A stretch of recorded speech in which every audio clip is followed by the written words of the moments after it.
strike a deal with them and the department supports it, then we can buy 20 houses and we can also stop 20 families being put to the street. I think it's a good deal for the council if it can be struck. I know the owners are willing to talk to the council, so I think it's important that the council would engage with them. The Northern Ireland peace process would not have happened without the work and support of community organisations in the North and the US. The role played by such groups in the Good Friday Agreement will be recognised as part of a major conference being hosted by Dublin City University. It's getting underway this morning. Professor John Doyle of DCU says the roles played by grassroots community groups in both areas have been somewhat neglected. If it had only been at the elite level of the sort of the senior politicians we all know, I suspect there would have been no peace process. They might have wanted one, but without the grassroots community activism ensuring that there was popular support for it, there's a danger during one of the many crises over the last 20-odd years that it would have collapsed or never really truly got started. Well, the forecast and Met Éireann tell us to expect largely dry weather today with some sunny spells developing, much cooler than recently, afternoon highs of 11 to 15 degrees Celsius in light to moderate northerly winds. And that's Highland Radio News. We're back with news again at 10 o'clock. What is love? Baby, don't hurt. Congratulations to our suppliers and Food Academy producers who won 94 awards at this year's Blossom Heron Awards, like our Super Value Signature Taste Cashel Blue Cheese by Cashel Farmhouse Cheesemakers, winning gold, and our Food Academy producer Clonakilty Gluten-Free Kitchen also winning gold for their multi-grain loaf. Super Value, Ireland's #1 award-winning supermarket.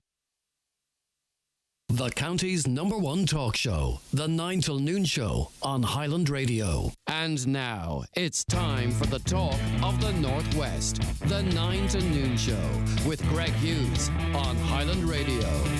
Hello, good morning to you. It's approaching 5 minutes past 9 on this Wednesday, the 11th of October 2023. I do hope you're very well indeed. I spent much of the news trying to select motorbikes, buses, crosswalks, traffic lights, all whilst the camera was on me, looking intensely at them, so that's a wee treat for you. But anyway, we are hopefully logged into everything. I believe we are now. And the lines are open for you. Caroline's logged into work, as always. 07491 25,000 is the telephone number if you want to give us a call, get involved in the conversation. What's your reaction to the budget yesterday? Are you happy with it? Does it not go far enough for you? What are your views? WhatsApps and text to 086 60 25,000. Of course, as you would expect, we're going to have reaction to the budget and much more besides coming up on the programme. Comments come into us, of course, comments at highlandradio.com, so no excuse not to be involved in the programme. Let's look at the newspapers this morning. Finn Valley Voice, social housing, we need to be doing more and more in Donegal. A special meeting between local councillors and officials of DCC on Donegal's housing crisis takes place today in Lifford. The issues are being exacerbated by the defective block crisis and a supply shortage, but the slow pace of social housing development is the greatest concern, says one local councillor. Councillor Donald Coyle, former primary school principal in Convoy, referred to the timeline of a 34-unit housing development first agreed on in September 2019, but not now expected to start until 2024. Let's go now to the Donegal Post. €62,700 raised in phenomenal effort by Drummerone community. The spirit of community and of looking after and supporting each other is certainly alive and well in Drummerone. This year's Dublin to Drummerone cycle raised $62,700, an incredible achievement for a small rural community. And with the launch of charity single, The Shortest Road to Drummerone by Folksy Jerry and friends, even more money will be raised. And I heard Folksy Jerry and the crew on with I think it was Paul and Jimmy on Monday Night Sessions, and great song actually, brilliant tune. The English Times this morning, Donegal County Council has lodged a planning application for what is described as a transformational tourism project at Fort Dunree. Plans for the €12.5 million project, which was first announced in June 2021, have been submitted under Part 8 planning, which means the application will come before members of the local authority for approval. On to the Nationals now, and of course, plenty of fallout from yesterday's budget announcements. The government yesterday unveiled a huge spend and save budget that boosted permanent spending and promised large cash giveaways in the coming months, but also channeled billions in windfall tax revenues into long-term national savings and investment funds. That's the view of the Irish Times. With a general election due within 18 months, budget ministers Paschal Donohoe and Michael McGrath responded to intense political pressure to increase spending on both permanent allocations and one-off giveaways. The result was a package that will see households gain from tax cuts, spending increases, welfare boosts, including a double payment of child benefit, childcare subsidies, energy credits, and for some, mortgage relief. But the huge resources at their disposal also enabled Mr McGrath and Mr Donohoe to unveil a far-reaching plan to be enshrined in legislation which will see billions of euro in windfall corporation tax revenue saved for when they were needed in the future, ordinarily known as a rainy day fund. On to the Irish Daily Mail now, and of course one of the significant focuses of the public is health. And health officials have been reacting to this newspaper about yesterday's budget. Senior figures in the Department of Health are said to be pretty furious about their allocation in the budget, the Irish Daily Mail can reveal. A comparison of this year's budget with last year's shows a decline in funding for the high-spending department. Part of this is accounted for by the decision to reallocate disability funding from the Department of Health to the Department of Children, resulting in a 2.6 billion reduction in the overall health spend. However, even allowing for this, senior sources say only 1.8 billion was then allocated in additional funding for the department, with 800 million of this needed simply to pay for existing initiatives. There's also coverage of an exchange on the TV between Padraig McLaughlin. He's been accused by Fine Gael of misogyny over comments he made to Minister of State Jennifer Carroll McNeill on a live RTE budget programme. The pair clashed moments before Finance Minister Michael McGrath rose to deliver his budget speech in the Dáil. It came after Miss Carroll. McNeill said tax changes in the budget were progressive, adding, "I can show you all of the figures, Padraig, if you need me to walk you through it." Mr McLaughlin responded, "I'm sure that Pierce Doherty will look forward to meeting you after the budget. I'm sure he'll look forward to putting manners on you in terms of." A stunned Miss Carroll McNeill interrupted, asking, "Excuse me, what does that mean?" The Donegal TD replied, "It's just the arrogance of the Fine Gael party to say they've stood up for people on the lower incomes, people who have struggled." Now, a Fine Gael spokesperson says that the language was menacing and misogynistic. Now, I don't, personally for me, I don't think this does strong, powerful women such as the one he was speaking with any favours, because I don't think, and I don't know exactly what the requirement for misogyny is, but I don't think that there was a gender slant on those comments at all, personally speaking. And as I say, I love a good controversy, as good as anyone, but I really don't think, particularly the strong, powerful women that we have in this country, both in media, in politics, in analysis and in presentation, them simply being challenged for it to be described as misogynistic when there's no sort of gender angle to the language. I don't think that does anyone any favours. But anyway, what do I know? The Irish Independent, Gardaí investigating the murder of Tina Satchwell are conducting a search of a property, including underneath all floors, following new developments in the case.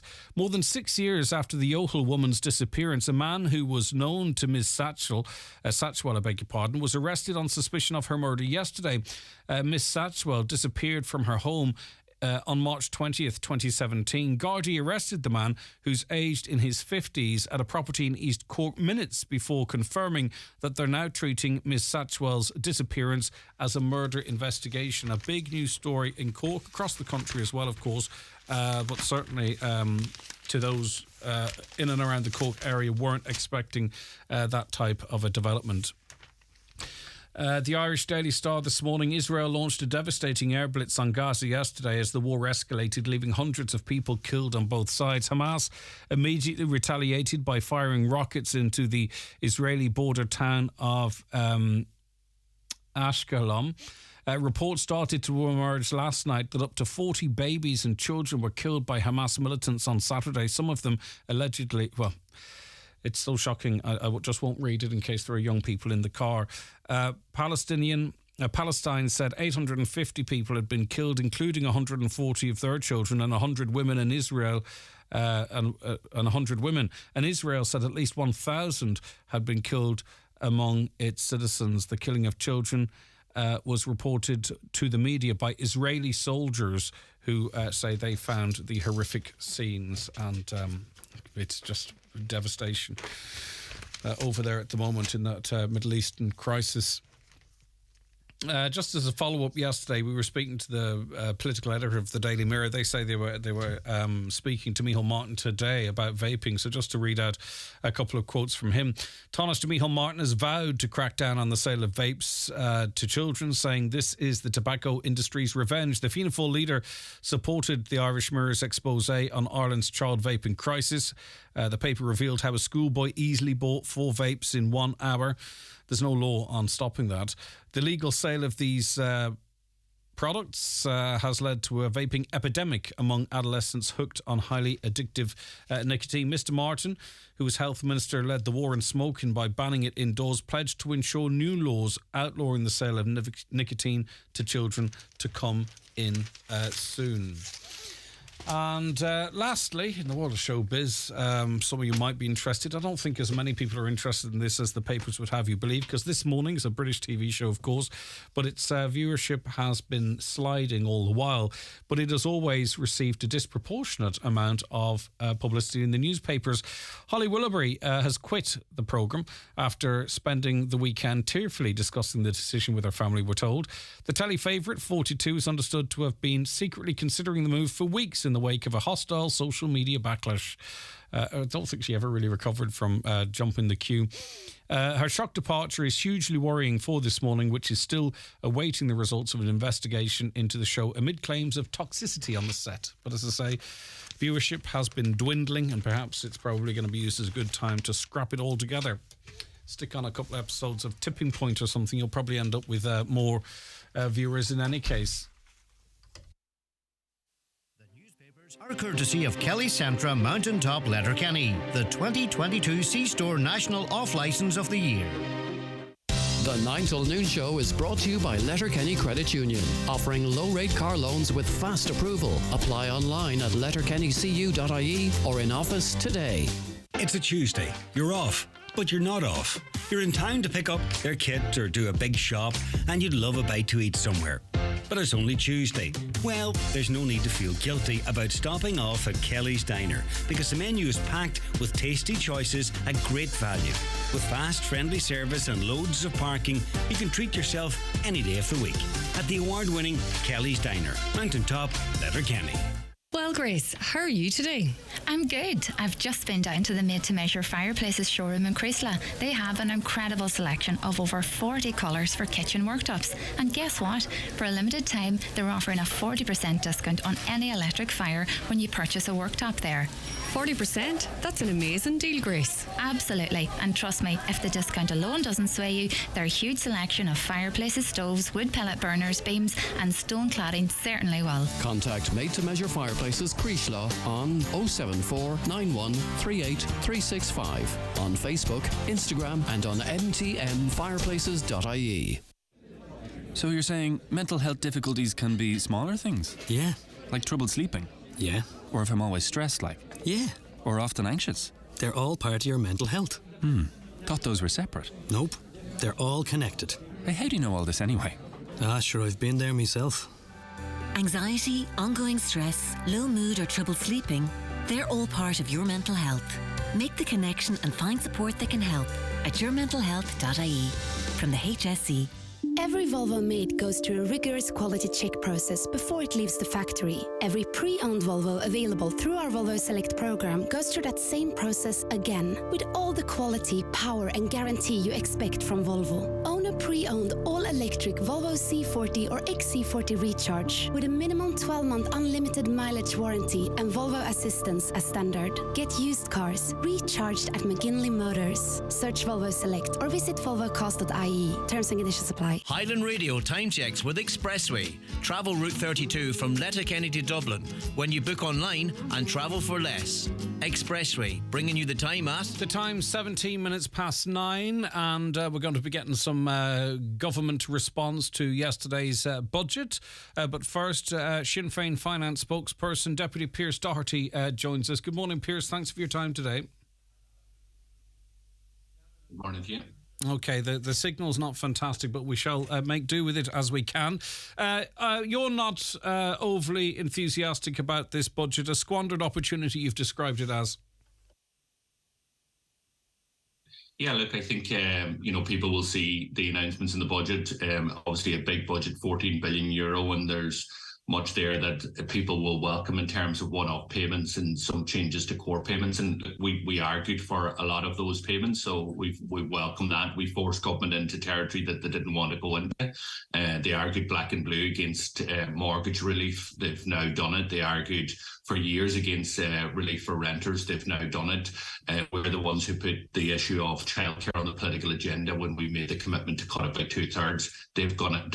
They're starting to cut it somewhat, but having to wait till September is not acceptable. We should have been cutting this next January next year, and the reduction should be 55%. But really, the big issue here, Greg, is that the government, despite the money that they had, despite the surpluses that we have, which are now in the billions of euro, that they've decided to put no additional money into, or no really additional money into the issue of health. So no additional beds at all. No additional changes in relation to the issue of kind of diagnostics of new medicines. Like every year, new medicines come on stream to treat, cancer patients and other patients. There's no money for that anymore. So if there is new medications next year, we will not have the money to buy those new medicines. And the chatter around Leinster House, everybody knows this from all the different political parties, is health got royally shafted in this budget. Not only is it a case that it won't that it's stand still, which means it's the same as last year, it's actually worse than that. It's likely that the health services is going to go back next year because the amount of money that they give to stand still. So stand still money, Greg, is there's about €708 million that the government allocated additional to health, but that's what's called standstill money. It's just basically the prices of everything have gone up in the hospitals, or the services. It's costing more to do the laundry in the hospital, it's costing more for energy in the hospital. So just you need to give that €708 million to standstill. That's less than they gave last year, and the department and the HSE says it's about $250 million less than actually is what's needed. So there is a serious problem. But just in relation to that, and the argument made of the additional 31 million, I think, for LUH was sort of standstill money. But is it not really about, delivery rather than chucking money at the problem? I'm not sure how many of the members of the public would want to see more money pumped into health when we see what feels like money being squandered in how it's administered, because more and more is going into it. We hear of loads and loads of extra people being employed, but people aren't feeling it on the ground. They're feeling health going backwards. So is the administration of whatever is there not more important than seeking to spend more money after bad? It's not just that they're feeling that health is going backwards. Health is going backwards. There's 60,000 more people now in hospital waiting lists than when this government took office 3 years ago. The figure is over 800,000 people. There's a quarter of people waiting for diagnostic scans. There's people with mental health that are waiting for months, and indeed some people for years, for their first appointment with a consultant. So health is going backwards. There's absolutely no doubt about it. And Greg, when you have health in a state of crisis, what happens is it becomes very, very costly to run. So when you've got a state of crisis where you don't have the staff, you don't have the doctors, you're hiring in locums consultants, which are 2-3 times more costly than if you had a permanent staff, or if you're hiring in agency nurses, and that's one of the big drivers in relation to the overspend. But look, everybody knows, apart from the government, that we need additional capacity. And what does additional capacity mean in health? It means we need additional beds in health. The ESRI took out a report just a couple of weeks ago saying we need 1,000 additional beds now, and we in our health service right now, and we need then about 300 to 400 beds every single year. So what has the government done in this budget? €14 billion of a budget, €8 billion of surpluses after that. They haven't provided a single cent to provide an additional bed in any of our hospitals, in any of our community community settings, in any of our nursing homes right across the state. And that to me is unforgivable. And why is it unforgivable? Because there's people that is going to come to my constituency office, as has happened, people who are really, really sick, some of them, who have got cancer, some of them who are over 80 years of age, mothers and daughters talking to me and telling me that their parents or their loved one was sitting in a chair or in a trolley in a corridor in Letterkenny University Hospital for hours upon hours after being admitted, but they can't get into the hospital. Why? Because there's not enough beds. And the reason that all happens is because a government decides not to provide the additional resources. So, it's not just it's worse than that, Greg. The Minister for Health announced on 3 occasions this year 1,500 rapid build beds in our hospital. 3 different announcements he made this year. Not a single penny has been provided to deliver any of those beds. So health is going to be a massive, massive disaster. We know for many, many people, and I'm sure you covered the issue of the GPs' letters and the GPs raising their voices in relation to what's happened. It is unacceptable that we have the lack of investment that is happening in health. And as I said, if you don't provide the extra beds, if you don't provide a pathway where nurses and doctors and other clinicians and support staff can actually operate and do what they're trained in a proper professional manner, then you operate at a point of crisis, and that is really, really expensive. So it's really, really depressing today when you actually look at what's happening in the healthcare system and what the government did in all consciousness. And just briefly, because I know you've other commitments here, you're not content with what they've done on housing either. Well, look, this is another example. The government have rolled the dice here. The government have rolled the dice, and they've done as Sinn Féin have been arguing, which is to deal with one-off payments in terms of the cost of living. Now, we could argue some of those payments. We would argue that social welfare payments should increase by 15 euro, not 12. Disability up to 20. The child benefit should have been increased, and so there's differences there. But the main difference here is that they've actually made a gamble. Let's not do anything extra on health or on housing. And I think also that that's unforgivable. And I think they've got it wrong. I really think that they have misread the public opinion. I think that people, yes, will welcome an extra 5 or 10 in their pocket. But I think that people right across the state, whether you're connected to them or not, are absolutely appalled at the idea that 4,000 children woke up today in emergency accommodation.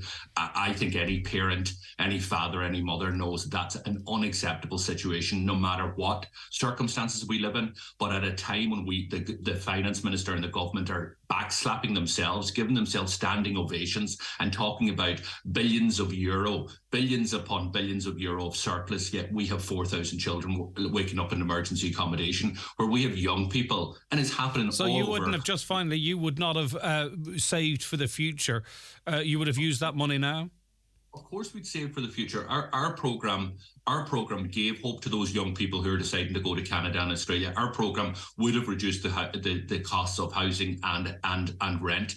But what we would have done, our programme could be delivered with a surplus of 8 billion euro. So there would still be a surplus, but we would have invested 1.7 billion euro extra into housing, building an additional 7,000 social, affordable and cost rental homes, given the type of scale of the crisis that we have in this country. So there was a way of doing this. There was a way of injecting an extra 1.3 billion euro into health, another 1,800 beds that would be started to be delivered next year, right through the next 3 years. That's the type of vision, that's the type of determination, that's the type of team that we have, and the passion that we have to actually make the change in these two areas. Right. There is only one conclusion, Greg, I can draw after listening to what the government did in housing and in health, and that is they have thrown in the towel, because it is a government that's out of touch, that is out of ideas, and that is out of time. All right, well, we'll hear from that government a little later. For now, thank you very much indeed, Deputy Pearse Doherty. And as I say, we'll have government reps on to have their say on that issue in the same fashion as well. Crona Clohessy is from Dunloe, of course, and tax lead with Chartered Accountants Ireland. Good morning, Crona. Thanks for your time today. Good morning. Is it easy to determine, Crona, how people will benefit from this budget? Because, of course, there are, say, for instance, those on a pension or on social welfare, that on the face of it, there's a €12 increase, but the government will argue then there are other measures as part of an overall package that should see people, including credits for electricity and what have you, that should see people much better off through the winter and into next year and into 2024. This is budget 2024, of course. What's your overview of that, Crona? Yeah, I mean, look, I think with any budget, there's always going to be winners and losers. I think this budget, the main priority for the government was to tackle the cost of living, which has, I suppose, plagued us for the last 12 months. Last year, there was a $4 billion package announced. This year it was much smaller, but I think what the government tried to do was give a little bit to everyone.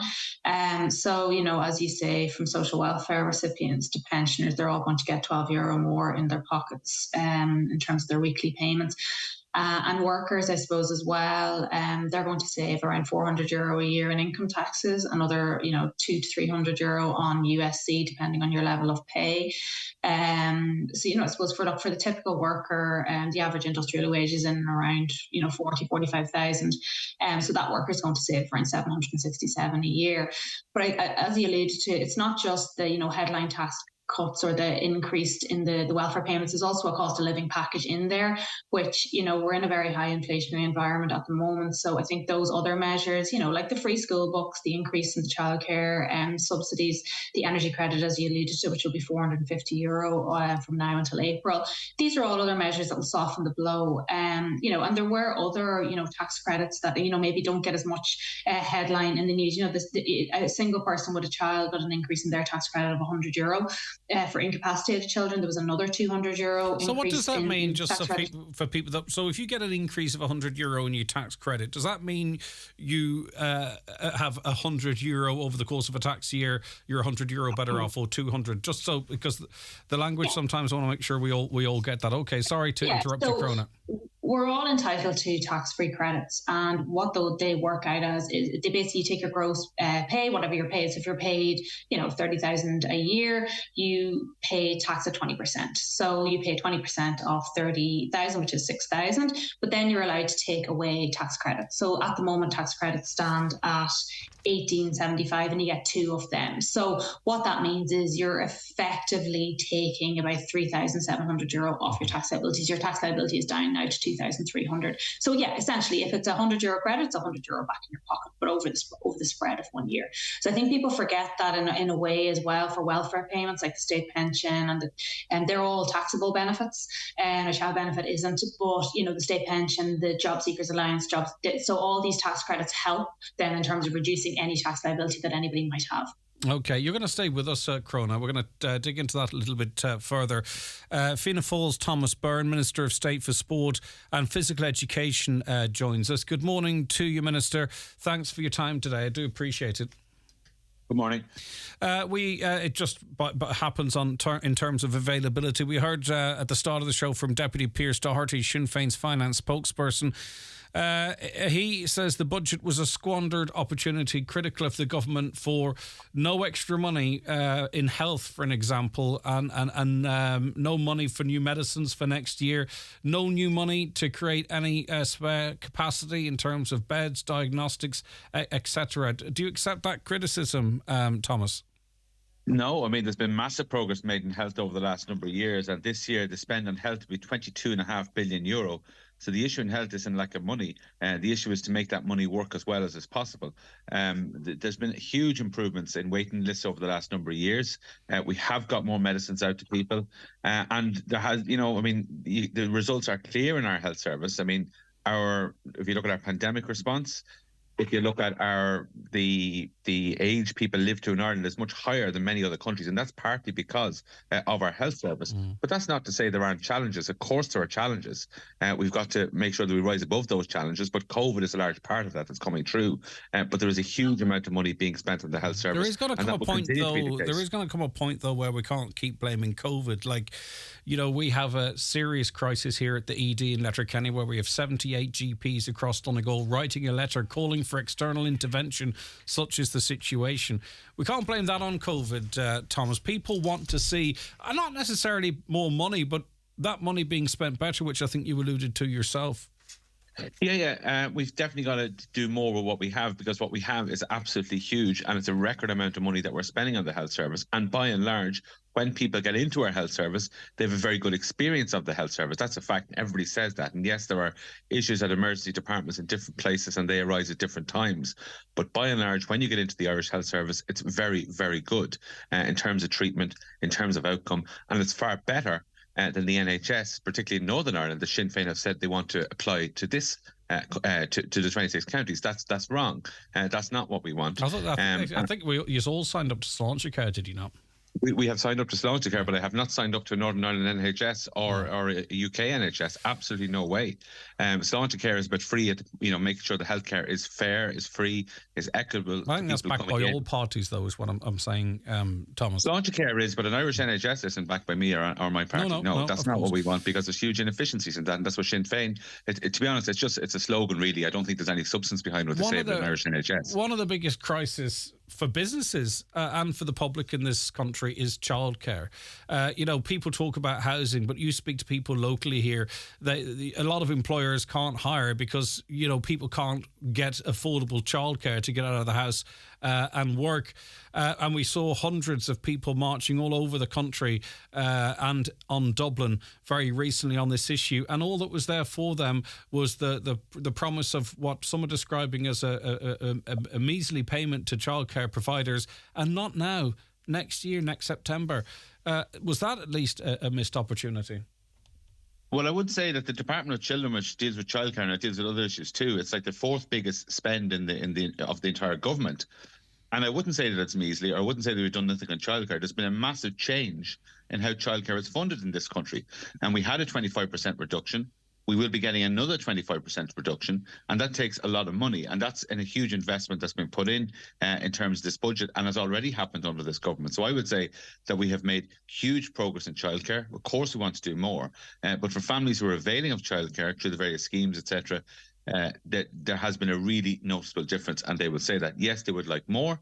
Of course, we all would like more, but there's been a really, really noticeable difference for people who need to avail of childcare. Nothing new for almost a year, Thomas.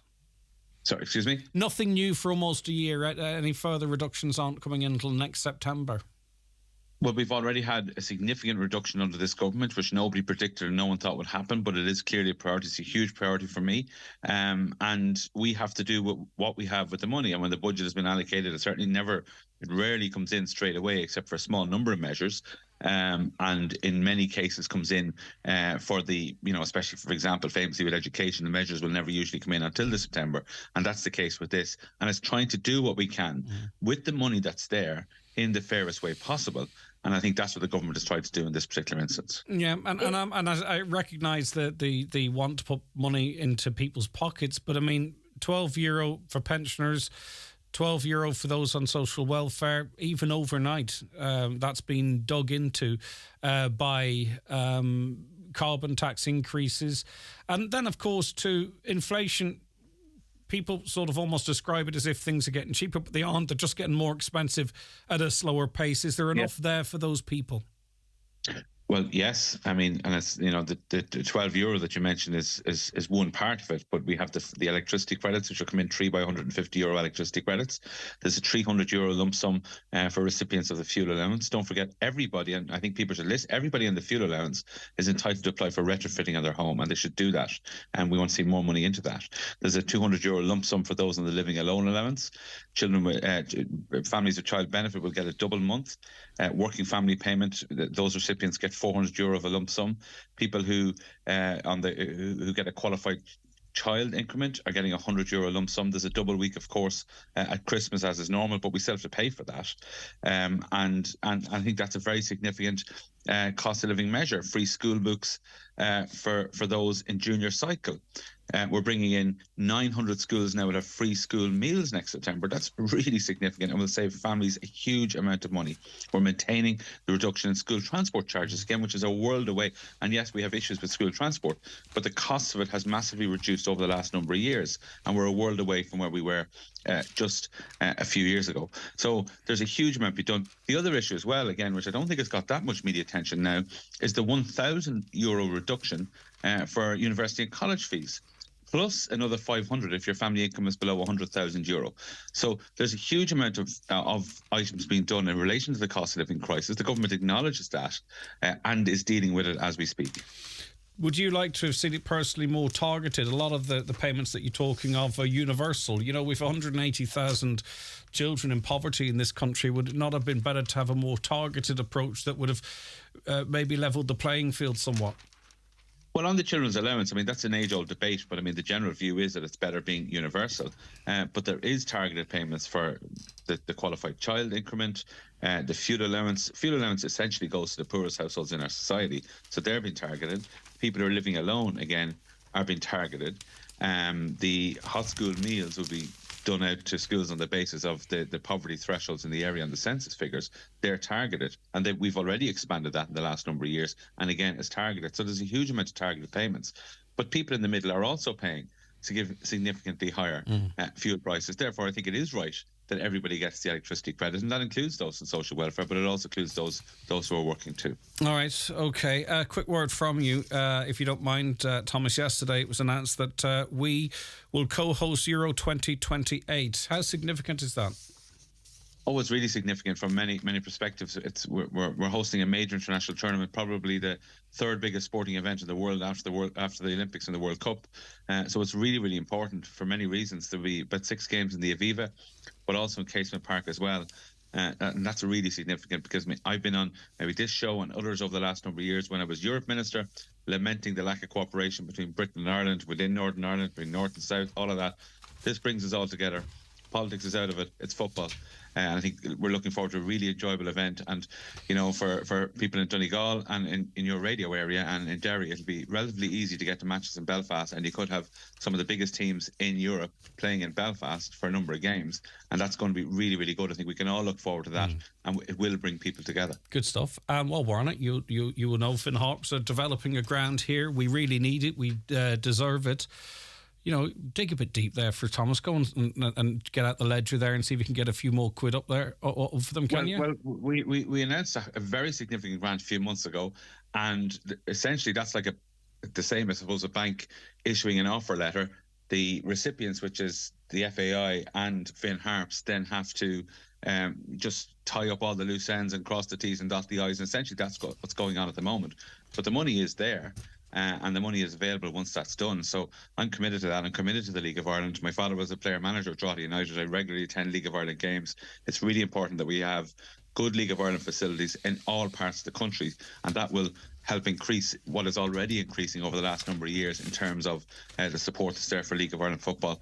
And I hope that the Euros will have a knock-on effect on that as well. But look, I acknowledge we have to do the work, but in the case of Finn Harps, at least I can say the money is allocated, and we're ready to pay that out once those loose ends are tied up by the recipients. All right, take care of yourself. Thanks very much indeed. I do appreciate your time this morning. That is Thomas Byrne, Minister of State for Sports and Physical Education. We have a very, very quick break to take. Stay with us because we're going to be looking with Crona a little bit more deeper as to how you might have benefited from yesterday's budget after these. Watch the show live now on YouTube, Facebook and at highlandradio.com. The 9 till noon show is brought to you by Letterkenny Credit Union with monster loans available up to €60,000 for all occasions. Visit letterkennycu.ie.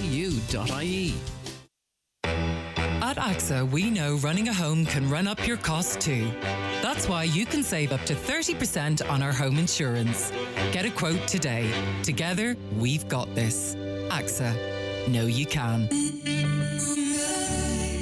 Policy terms and conditions apply. Minimum premium is €160. A 30% discount is available after 3 consecutive years claims free, 15% after 2 consecutive years, and 10% after 1 year claims free. AXA Insurance DAC is regulated by the Central Bank of Ireland. Are you building a new home? Building requirements state that you must install a radon barrier. At FF Radon Systems, we supply and professionally install the fully certified barrier. For more information, call Liam at FF Radon Systems on 086 833 2749. Enter the Virgin Media Playhouse and unleash our best offers. It's time to play with our €100 gift voucher to spend your way when you choose full fibre 500 meg broadband for just €39 a month for 12 months and no activation fee. So switch today at virginmedia.ie. Virgin Media. It's playtime. T's and C's apply. See virginmedia.ie. Subject to location and availability. New customers only. 12-month contract. 500 meg broadband. €70 thereafter. Ends October 11th, 2023. Hey there, folks of Letterkenny. Mark your calendars. It's the Letterkenny Motor Show, happening on Saturday the 14th of October on a pedestrianised Lower Main Street. Come and explore the latest car models, enjoy fun activities for the whole family, and discover incredible deals that will get you on the road in style. It's the perfect family day out, and we can't wait to see you there. The Letterkenny Motor Show is brought to you by the local franchised motor dealers and proudly supported by First Citizen Finance, Letterkenny Chamber, Donegal County Council, the Society of Irish Motor Industry, and FBD Insurance. Visit letterkennymotorshow.ie for more details. Donegal Denture Clinic, Letterkenny. Denture problems? We can help. At Donegal Denture Clinic, we customise, personalise and tailor your dentures to suit you. Call us for a free consultation on 91 25 25 3. Find us at Ballyrain, Letterkenny, beside Rossin College. Medical cards welcome. For all your denture needs, call Donegal Denture Clinic on 91 25 25 3. Online at donegaldentureclinic.ie. Okay, Crona Clohessy is with us, tax lead with Chartered Accountants Ireland. And just a word from you, Crona.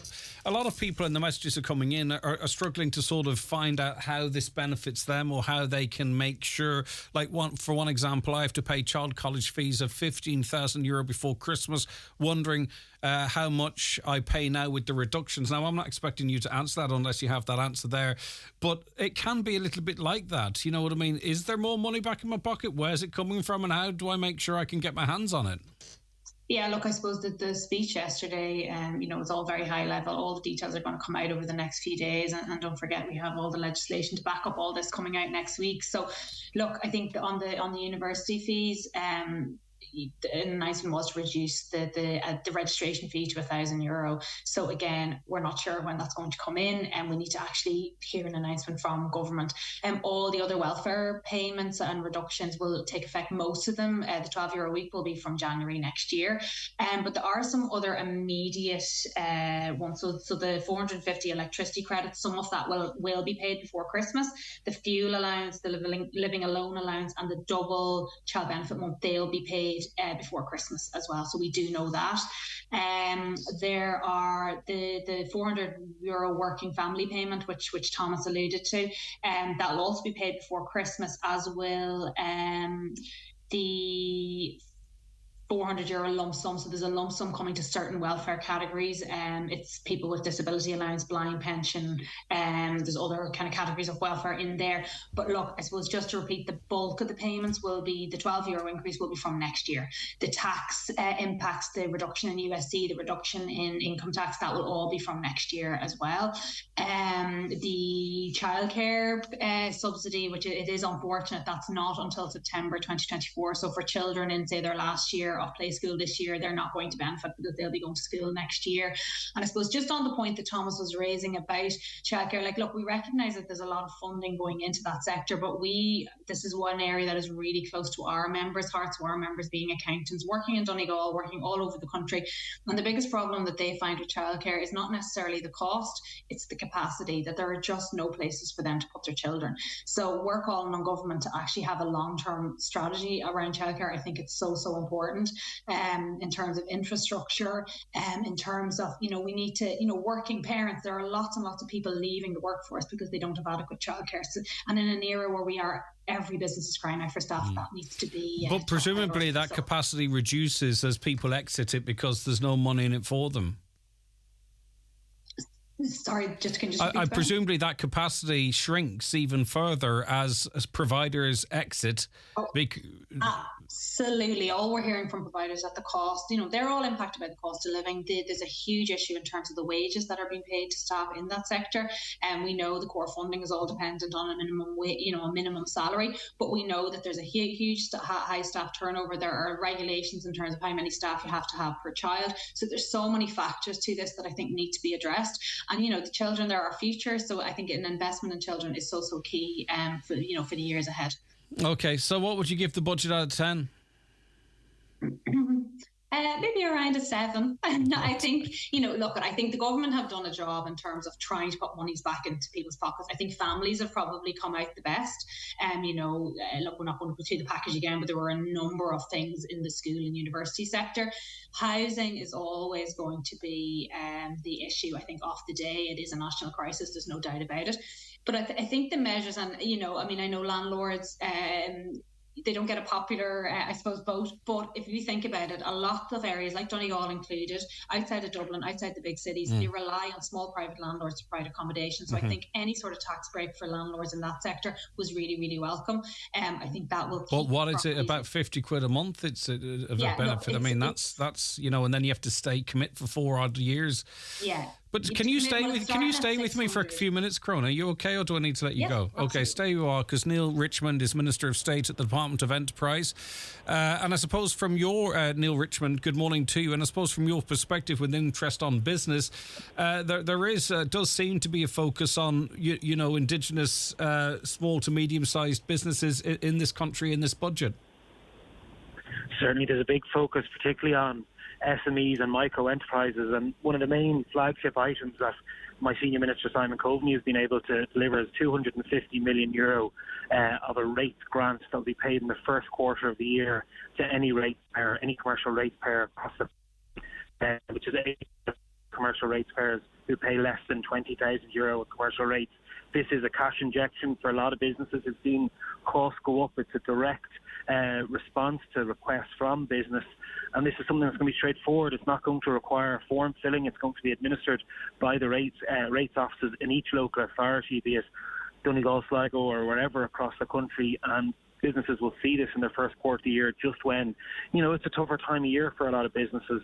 That's added to a lot of measures that we're taking in relation to maintaining our attractiveness for multinational companies, as well as a lot of changes to make this not just a great place to do business, to attract business, but also a great place for workers, strengthening their rights and providing the funding for it. Do you think, though, that this will be enough? We hear from many businesses, in the hospitality sector and otherwise, that are feeling the pressure from the operational costs, but also in terms of finding staff because of issues like housing and childcare, which we've just been speaking to Crona about. There's enough in there to you just fear that we're going to start seeing more and more businesses close as we head through the winter and into next year.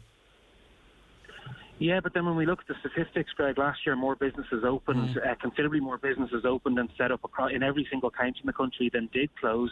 We created more jobs, with more people at work than at any stage in the history of state at effective full employment.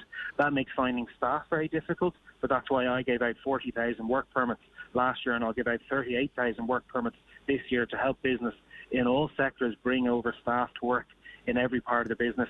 You touched on housing and childcare, and I just wanted a quick line on that. Housing, obviously, is the biggest issue in the country. It affects every part of the country. We're going to see more houses built this year than last year, and we're providing the budgetary needs to not just increase the supply, which is so important, but to keep landlords in the market, to give renters a bit of a break. And then finally on childcare, this is something that's really close to my heart, not just because I'm married to a Montessori teacher and I have 2 very small children, but from an economic point of view, we have to provide that flexibility to allow people to get out of work. We will see not only the cost of childcare come down at the latter end of next year, but we're going to see an increase of the core funding provided given to providers. When is that, though? When is that, though? Because it was needed now. The people didn't take to the streets looking for these measures in September 2024. They're at the pin of their collar now. Well, I think there's 2 different things there. The people who took to the street, and I engaged with them deeply, they were talking about core funding as well as everything else. The core funding will go up next year. As I said, all these measures, as Cora said, start from January in. in terms of the reduction of fees won't be till September. We're also in negotiations currently in terms of bringing up the minimum rate of pay to attract more people in the sector. It's currently €13 an hour, but really needs to be a lot more for what is a very tough job, often done by people who are degree qualified. But we also want to make sure that when we're looking at childcare, we're looking at it in a medium to long-term manner, that it's not just a quick fix. We need more and more flexible facilities that cater not just for early years education, but also for after-school provision, and we need them spread across the country and not just concentrated, because the biggest issue in my constituency, Greg, it isn't the cost of childcare, it is the availability. All right, Neil Richmond, thank you very much for your time this morning. Minister of State at the Department of Enterprise. Much of the coverage, Crona, is about, the average wage and 40,000, 50,000.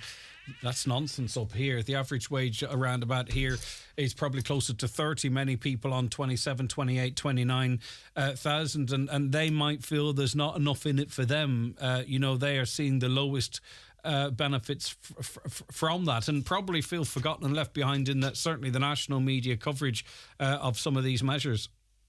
Yeah, no, look, I mean, so somebody on 30,000 is probably going to only see an increase of about €300 for the whole year, and that's when you take the tax and USC cuts into account. And yeah, look, and and someone on on minimum wage, may actually find that they're because the minimum wage has gone up, they're actually going to pay a little bit more tax. So look, it's so difficult in any budget to to look after everyone. And I know that the Taoiseach has made a commitment to try and bring the minimum wage up to a living wage, but I think we still have a long way to go given the cost of living. But that's easy for the government, because that's a cost that's borne by business, not really the state. Yeah, so I was just going to say, so, the businesses that, there's talk about increasing PRSI as well. So it's the business that's going to have to take on this extra cost. It's quite significant. There's a 140 jump in the minimum wage. You've got your employer's PRSI of almost 11% on top of that. And, you've got other things coming down the track like pension auto-enrollment, where they're going to make it mandatory for people to enrol in pensions. You've got statutory sick pay that's already having to be paid out. We've got new reporting requirements all the time from revenue. So, it's the small business that's been hammered, I guess, all the time in terms of that extra admin and this extra cost. And I know this 250 million fund has been announced to try and help business with the cost. And I suppose that's encouraging, because, most businesses in Ireland are small businesses. It's not, we hear all the time about the multinationals and the tax take that they're bringing in. It is quite significant. But the backbone of the economy is the small and medium enterprise. Is there any, sorry to rush you on, Crona, is there any, do we know when the children's allowance will be paid to 18-year-olds in full-time education? Because that was something that was mentioned yesterday. Is that another January 1 initiative?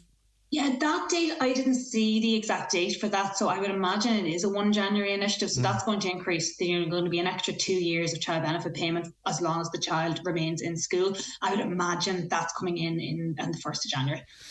Right, okay. Listen, there's so much in there, and a lot of the detail actually hasn't been announced yet, so we really appreciate, Crona, you helping us over the last hour. Have a lovely... And also, too, I suppose you would welcome and encourage people. One of the things mentioned yesterday is going to be a big campaign to make sure people are getting their, the tax breaks that they're entitled to and rebates that they're entitled to. There's 180 million sitting out there that could be, we're talking about in people's pockets, but that's something people really need to look at, I think. Yeah, listen, you need to log on to revenue.ie, get onto your My Account. If there's medical expenses, there's rental tax credits, anything, get in there and claim it. The money is there. Revenue are going to do a campaign to encourage you to do so. I think sometimes there can be a fear of interaction with Revenue in case you find out you actually owe them tax. I'd say just go in there, have a look, and there's money there to be taken. You might as well take it. All right, thanks so much indeed. Crona Clohessy, who is from Dunloe, but most importantly, tax lead with Chartered Accountants Ireland. The 9 till noon show with Letterkenny Credit Union. Simplify your debts with a debt consolidation loan from Letterkenny Credit Union. Call us on 074 910 2126 or apply online via our app or in office today. Hi, Kate Appleby here. Just wanted to let you all know my exciting new autumn shoe collection is available nationwide in all good shoe stores. kateappleby.com. Hope you enjoy my shoes. New this week at Home Store and More. All living room throws are half price, but better hurry, because when all the half price living room throws are gone, they're gone. Also, all Halloween is still all half price. But when all the half-price Halloween ghosts and ghouls and super scary devilish decorations are gone, they're definitely gone. Drop by your local Home Store and More, or visit us online at homestoreandmore.ie. New store now open in Frascati Centre, Blackrock, Dublin. Home Store and More. A happy home. Get more, pay even less. Download the Lidl Plus app now. Tap to activate your coupons and cut costs with exclusive super savers like Irish carrots now 49cent and Board B approved Irish chicken breast fillets now 5.79. Just scan those Lidl Plus coupons at the till. Go on, get more, pay even less. Go full Lidl today. Do you suffer from high cholesterol, menopause symptoms, digestive issues, anxiety, aches and pains, or a lack of energy? The highly trained team at The Natural Way Letterkenny can provide advice on natural remedies for a number of individual health issues. The Natural Way also has its own brand of herbal treatments to help fight fatigue, relieve digestive discomfort, maintain a healthy immune system, and alleviate common menopause symptoms. The Natural Way at Letterkenny Shopping Centre, your one-stop health shop.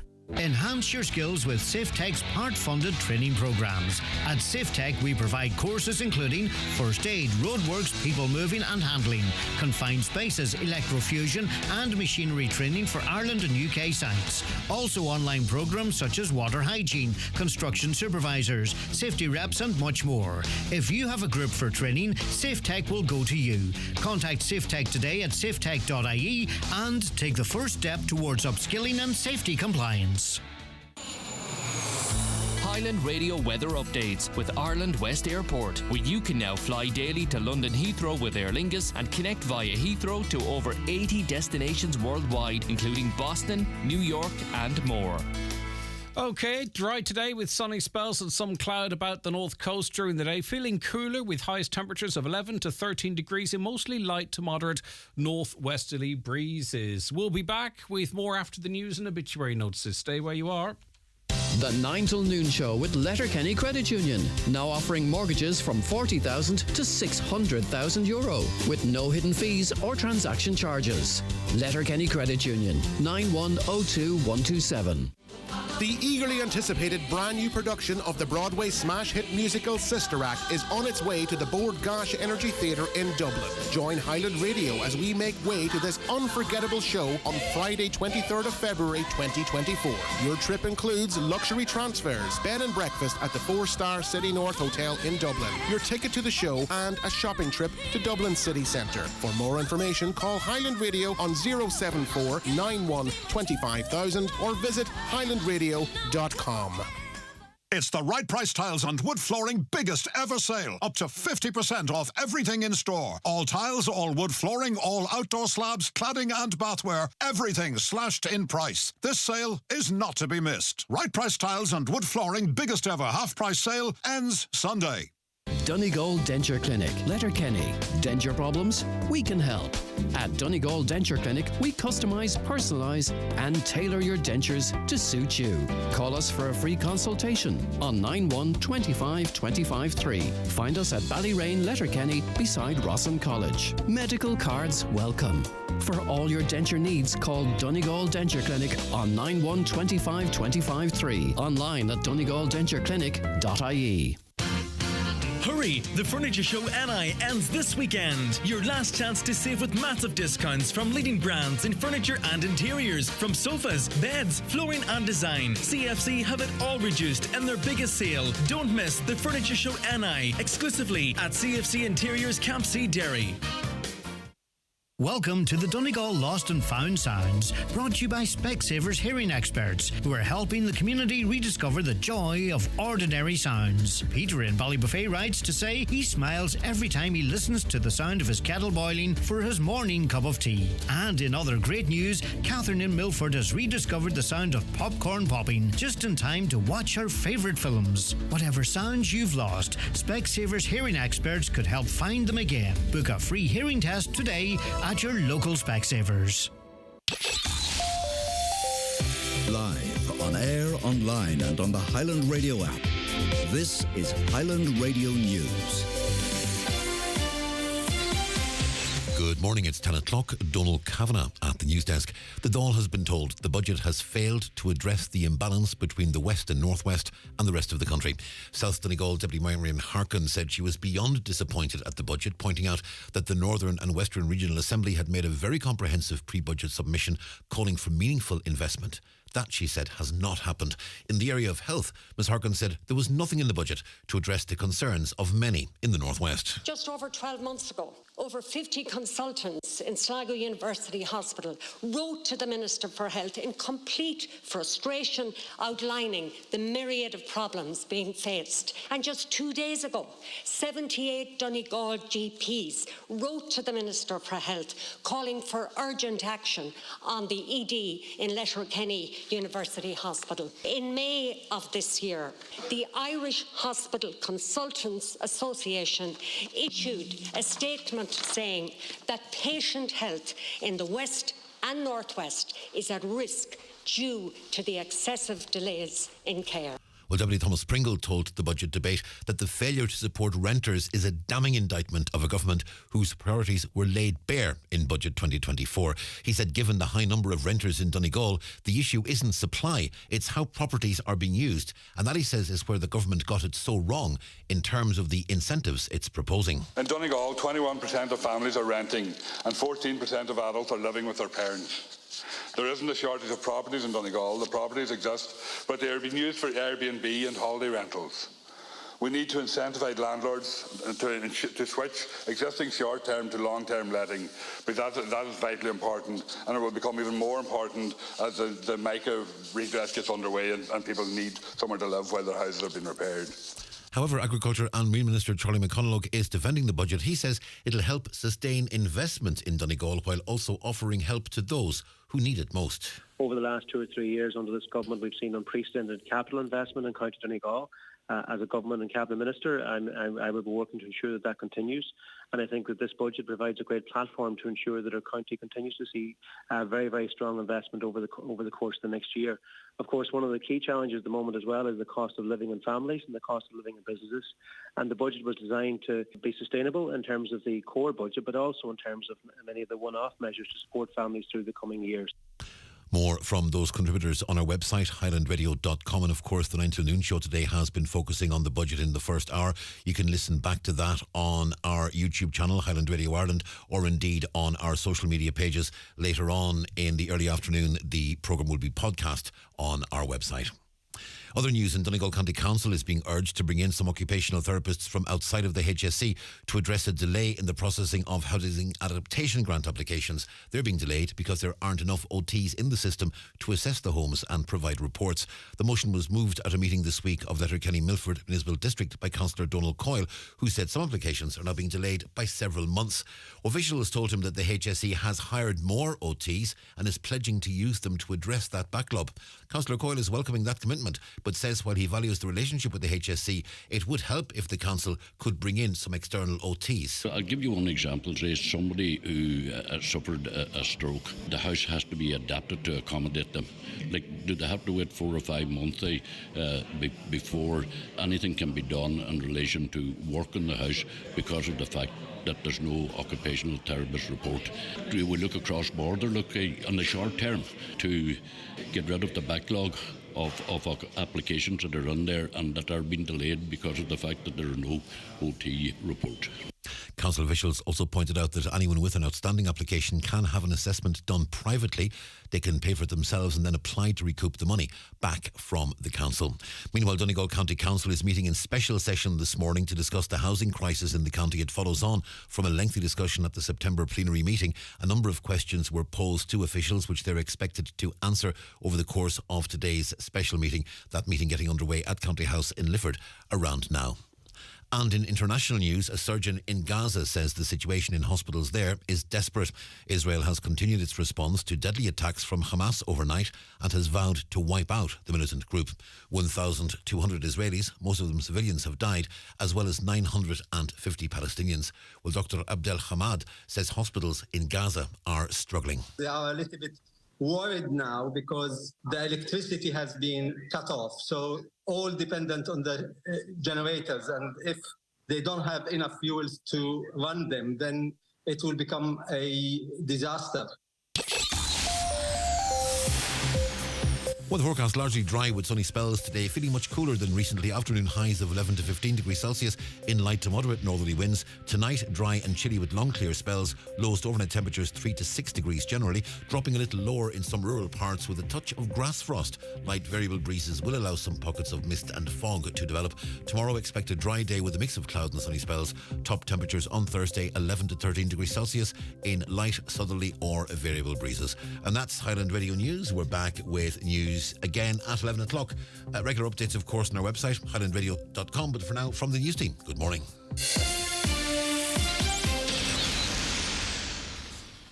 The obituary notices for this Wednesday morning, the 11th of October.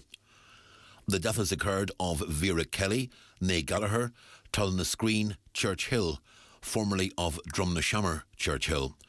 Requiem Mass in St Columba's Church, Glenswilly, at 1 o'clock tomorrow afternoon, with burial afterwards in the family plot in Temple Douglas Cemetery. The house is strictly private, please. The death has taken place of Margaret Devlin, Coroween, Spinogue, Burt. Her remains are reposing at her late residence. Funeral from there tomorrow morning at 10:30 for 11 o'clock Requiem Mass in St Angus's Church, Burt, followed by burial in the family plot in Burt Cemetery. Family flowers only, please. Donations in lieu if desired to the Donegal Hospice, care of any family member or Terence McClintock, funeral director. Family time, please, from 10 p.m. to 11 a.m. The death has taken place of Joe Call, number 1, Nixon's Corner, Derry. Joe will repose at his late residence today from 11 a.m. to 10 p.m. with rosary at 9. Funeral from there tomorrow morning at 10:15, going to St Bathan's Church, St Johnson, for 11 o'clock Requiem Mass with burial afterwards in the adjoining cemetery. Family time, please, before the funeral tomorrow. Family flowers only, please. Donations in lieu if desired to the Foyle Hospice, care of any family member or Kelly's funeral directors, Oakfield, Rafo. The death has taken place of Paul Sweeney, Drumnacanoe, Church Hill. Remains reposing at his sister Mary's residence in Glendoane today from 11 a.m. to 11 p.m. Funeral Mass will take place in St Columkille's Church, Glendoane at 11 o'clock tomorrow morning, followed by burial in Garden Cemetery. Funeral can be viewed live on churchservices.tv. Family time, please, before the funeral tomorrow. The death has taken place of Winifred Boyle, née Breslin, Cornas, Kilrain, Glenties. Her remains will repose at Shovlin's Funeral Home, Sandfield, this evening from 4:30, followed by removal at 5:30 to St Connell's Church, Glenties, arriving at 6:30. Funeral Mass tomorrow, Thursday morning, at 11 o'clock, with burial afterwards in the adjoining cemetery. Strictly family flowers only, please. The death has occurred of Peggy Doherty, Kane, Cheernaslago, Urris, Clonmany. Her remains are reposing at her late residence. Funeral from there tomorrow morning at 10:30, going to St Michael's Church, Urris, for Requiem Mass at 11 o'clock, with interment afterwards in the adjoining cemetery. Family time, please, from 10 o'clock tonight and before the funeral tomorrow. Peggy's funeral mass can be viewed live on churchservices.tv. The death has taken place of Seamus McGonigal, Bolin Ishkaheen Muff. Seamus's remains will repose at his home from 11 o'clock this morning, with family time, please, from 11 p.m. to 11 a.m. Funeral Mass on Friday morning at 11 in St Patrick's Church, Ishkaheen, followed by burial in the adjoining cemetery. The funeral Mass can be viewed live on ishkaheenparish.com. The death has taken place of Anthony Murray, Arden Addition, Manor Cunningham. Remains reposing at his home. Wake today from 1 p.m. until after the Rosary at 9 p.m. Requiem Mass tomorrow morning at 11 in the Church of All Saints, Newton Cunningham, with burial afterwards in the adjoining cemetery. The Mass can be viewed on churchservices.tv. House private, please, to family only before the funeral tomorrow morning. Family flowers only, please. The death has taken place of Arnie White, Rossview House, Letterkenny Road, Convoy. His remains are reposing at his late residence. Service at his home this afternoon at 2 o'clock with burial afterwards in St Ninian's Church graveyard. Family time please before the funeral today. Family flowers only please, donations in lieu if desired, to the Society of St Vincent de Paul, care of any family member or Terence McClintock, funeral director. The death has taken place of John McGarvey, 41, Rosemount, Kilmacrennan, formerly of Barnes, Termon. Remains reposing at his home. Requiem Mass tomorrow at 3 in St Columba's Church, Kilmacrennan, with burial afterwards in the adjoining cemetery. The Mass can be viewed on churchservices.tv. Family time please from 10 o'clock tonight and before the funeral tomorrow. Family flowers only please. Donations if desired to the Family Room, ICU, Galway University Hospital, care of any family member or Patrick Sweeney, funeral directors. For more details regarding wakes and funerals, please go to highlandradio.com.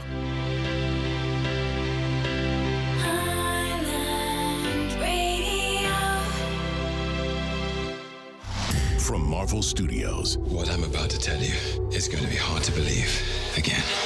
Loki Season 2. War is on its way. Join the God of Mischief on his mission. You better run! To save the multiverse's past, present, and future. Time slipping.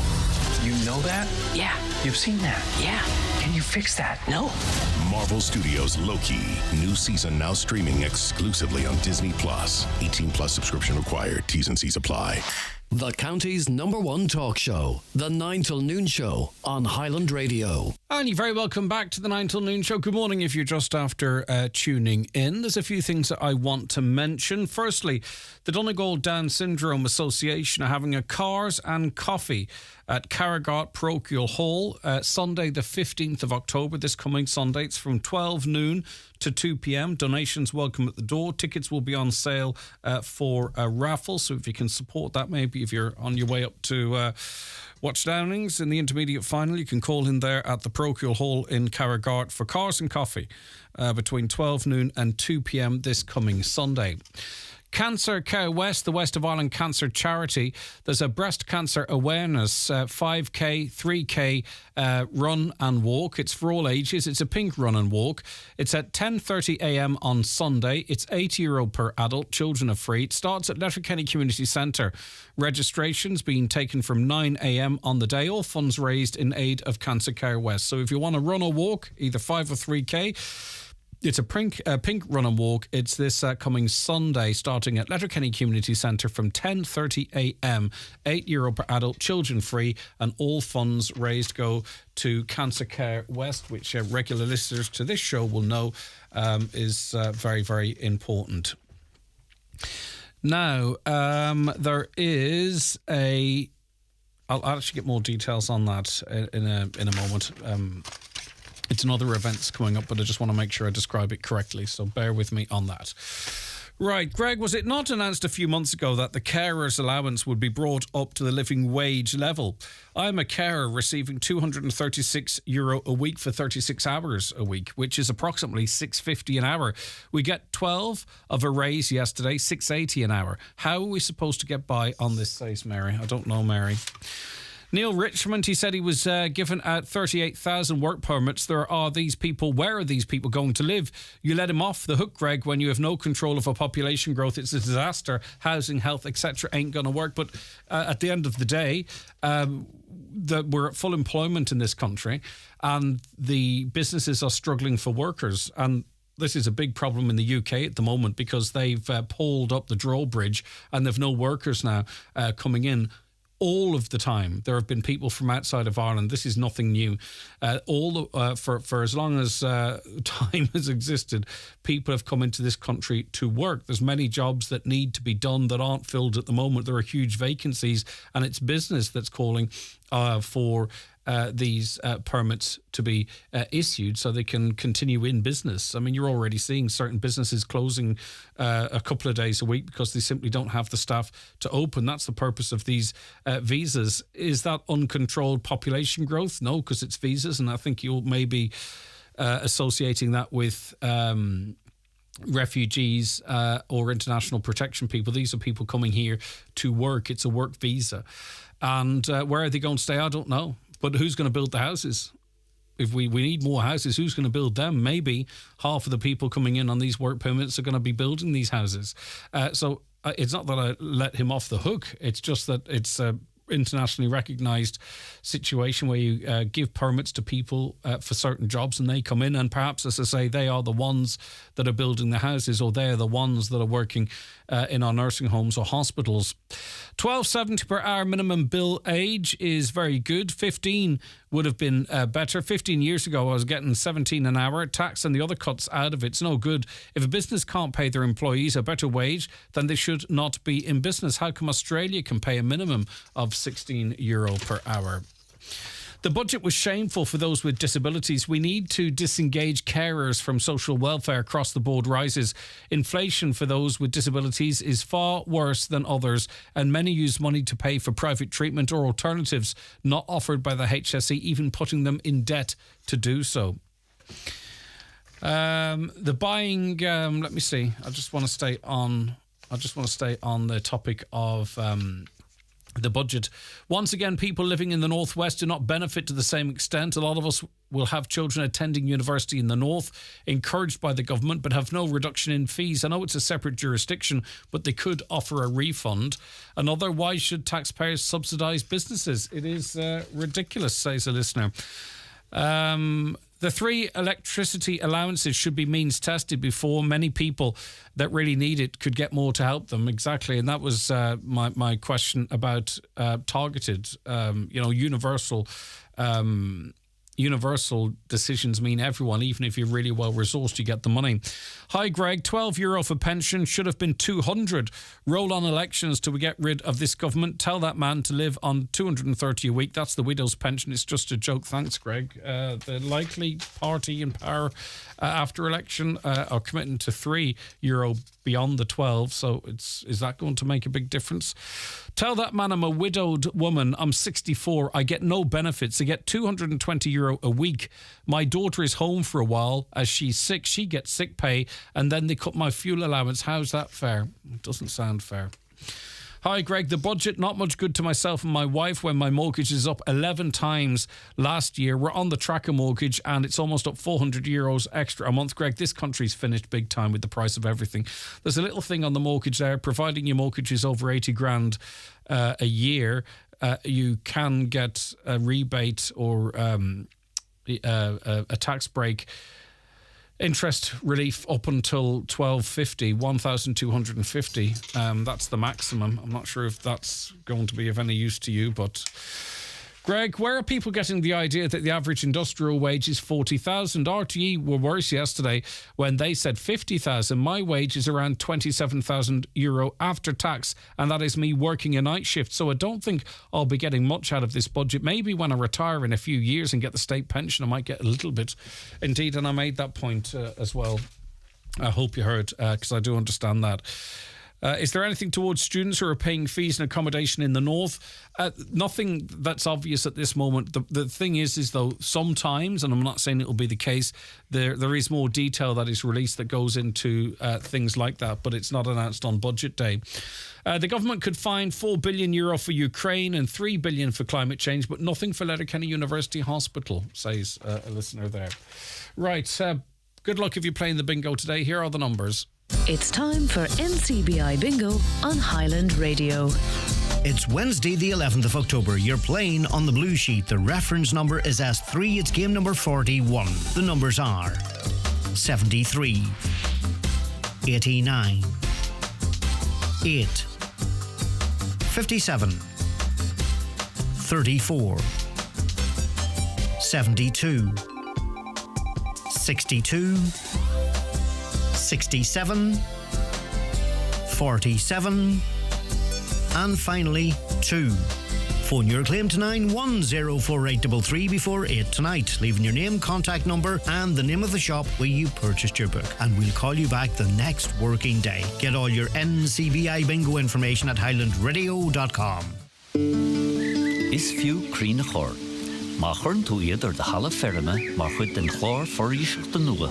Diat a loch séhir maha áil inyo agus na blianta atá le techt. Johi tú takeíocht airgadis, luach séhar leanúnach agus be tú an behar de comport agus fisa gut gúil sro slán ancam an dit. Ní mór de éireann an oríseach de bhéadú chun dul in neic leis an ahrú éráide chun an bhítheag súlacht an airtú agus chun árnaimhnecha a dheabhsú. Mar sin is fiú dit agus dúin go léir a bheittheag cor. Tá ólas faoin na rán ar fad ag gov.ie/forestry. Tionscanamh de chud rialtas na hÉireann. GiveBlood.ie know we can count on you, our community of blood donors, to be there for others in their hour of need. Blood donors from Killybegs should attend the clinic in the Tara Hotel in Killybegs on Monday 9th of October, and donors from Donegal and Dunloe should attend the clinic in the Abbey Hotel in Donegal Town from Tuesday 10th to Thursday 12th. Making an appointment is recommended, so call 1-800-731-137 or visit our website to book your time. New donors are vital. Visit GiveBlood.ie to check eligibility and clinic details, because we count on you. The Seamus Grand Festival, a weekend of the best in traditional music, singing and dance in Clonmany from the 13th to the 15th of October. Concerts featuring Thomas Drain, Paula and Melanie Houghton and the amazing Frankie Gavin. Tickets on Eventbrite or pay at the door. Check out full programme on Facebook or log on to SeamusGrandWeekend.com. Clonmany, 13th to the 15th of October is the place to be. The 9 till noon show is brought to you by Letterkenny Credit Union. Digital loans now available. Apply online or via our app today and get your loan transferred directly to your current account. All right, we're joined on the programme now by Sarah Shovlin, who is a member of the Banking Insurance Redress Focus Group. Good morning to you, Sarah. Thank you for your time today. Good morning. Thanks for having me. Right, so have the banks confirmed that they are going to offer interest-free loans to defective block home owners, or have they just given strong indications that they might? So there's been a positive step since we last spoke, and we must, however, approach with caution because it is early days. And as with all these things, the devil is in the detail. Mm-hmm. So the bank's narrative has changed, I would say, and this is welcome. I think they recognise that the scheme won't work without them. You know, you can't start to demolish and build a house with a fiver in your back pocket. So we need something and they need something. At the end of the day, many of these homes are still their assets. So the banks are certainly have a big part to play in this for sure. And would these effectively... Sorry, Sarah, I beg your pardon. Continue there. I was just going to say, they have changed their narrative. They do seem to be more sympathetic. We had a call out there a few weeks ago where we asked people to engage with their banks, and if they suspect they have defective blocks, that they would contact their banks and let them know, because without the numbers, the banks are certainly not going to do anything. And some of the feedback we've had from people who have done that is that the lenders have treated them sympathetically, and we still encourage everyone to go out and to contact their banks, even if they only suspect they have MICA. People generally have a very good idea, even if they don't have the testing done, as regards to the state of their home at this point in time. And are we talking here at this point about pillar banks? Because obviously there are many caught up with vulture funds. They're already being shafted with high interest rates. Are they coming to the table at all in this regard? Now, I understand the majority will be with pillar banks, but I just want to recognise that maybe some might feel that this news isn't for them. So we spoke to the BPFI last week. We've been working with them, as you know, since February. The initial proposal that we've seen still has to be approved by government. So they are saying that they recognise the homes can't be built without money. The government grant is only paid after a certain amount of work is done, and you can't start a home without any money. So they have recognised that, and they have said that they will lend. The good thing about this is that the pillar banks that you mentioned there, they are going to lend regardless if a person still has a mortgage on a house or not. Mm-hmm. Because if you are qualified on the scheme, it is my understanding that the details will be that you will qualify for this upfront loan at 0%. And what is really important is the detail that hasn't come out yet is, how long are you going to have that money? How soon will you have to pay it back? There is certainly talk about designing something that would be the payments that the government give you will be what pays back that 0% in-term loan to the bank. Mm-hmm. So it's a little bit different to a normal loan, and the headline of a 0% loan isn't really maybe doing it justice. Mm-hmm. And as I said, it's still my understanding this has to be approved by government. Nothing is signed off yet, but the initial indications are good. So what I would say, Greg, is... Yep. I was just going to ask Sarah, just to try and cover all bases while they're in my head, if you don't mind. There'll be a shortfall for some. So, say for instance, someone was going to be short after the grant €100,000. Would the bank offer that excess at 0%, or is it only what they can claw back from the government that might be offered at 0%? Because again, a lot of people might not be able to get their houses built for the available money from the government. Yeah, correct. So this initial scheme, loan, is something that is only something that they can claw back from the grant. So we have gone to the pillar banks, and I should say that we have included some of the non-lending banks out there as well as part of our negotiations and discussions. But we have gone to them and said that there's 4 products that are needed, and this is their response to one of the products that we've asked for. We have, of course, asked for 0% lending for the shortfall, so people who need more than the maximum grant to finish their home, that they be treated sympathetically from lending criteria and from a mortgage rate of 0%. But there is no indication yet as to what might come for those other products. Mm-hmm. We're very much talking about the first product out of the block is something where there is minimal risk, I would say, for the banks, and that they're going to claw it back from the scheme. It's like a short-term, interim loan for the homeowner. I mean, this would be fantastic if there were penalty-free downsizing, for an example. But again, and I'm not being negative, Sarah, and there's still an awful lot of work to do. But if we're being told that for the majority that this isn't a 100% redress scheme, well then for the majority, this first offering from the banks is not going to suit them if they can't borrow again from somebody else or dig into savings if they're lucky enough to have them. Correct.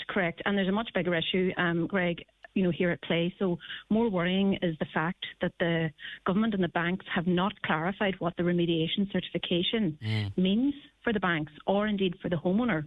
So from early on, we as a group have focused on the damage default clause, which is in everyone's mortgage terms and conditions. And in simple terms, that means that, the property is kept in good repair. Otherwise, the total debt becomes immediately payable.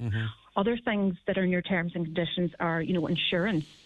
And when you go to renew your insurance, many times one of the questions is it of standard construction? How does somebody who has partially remediated their home answer that question for the insurance company?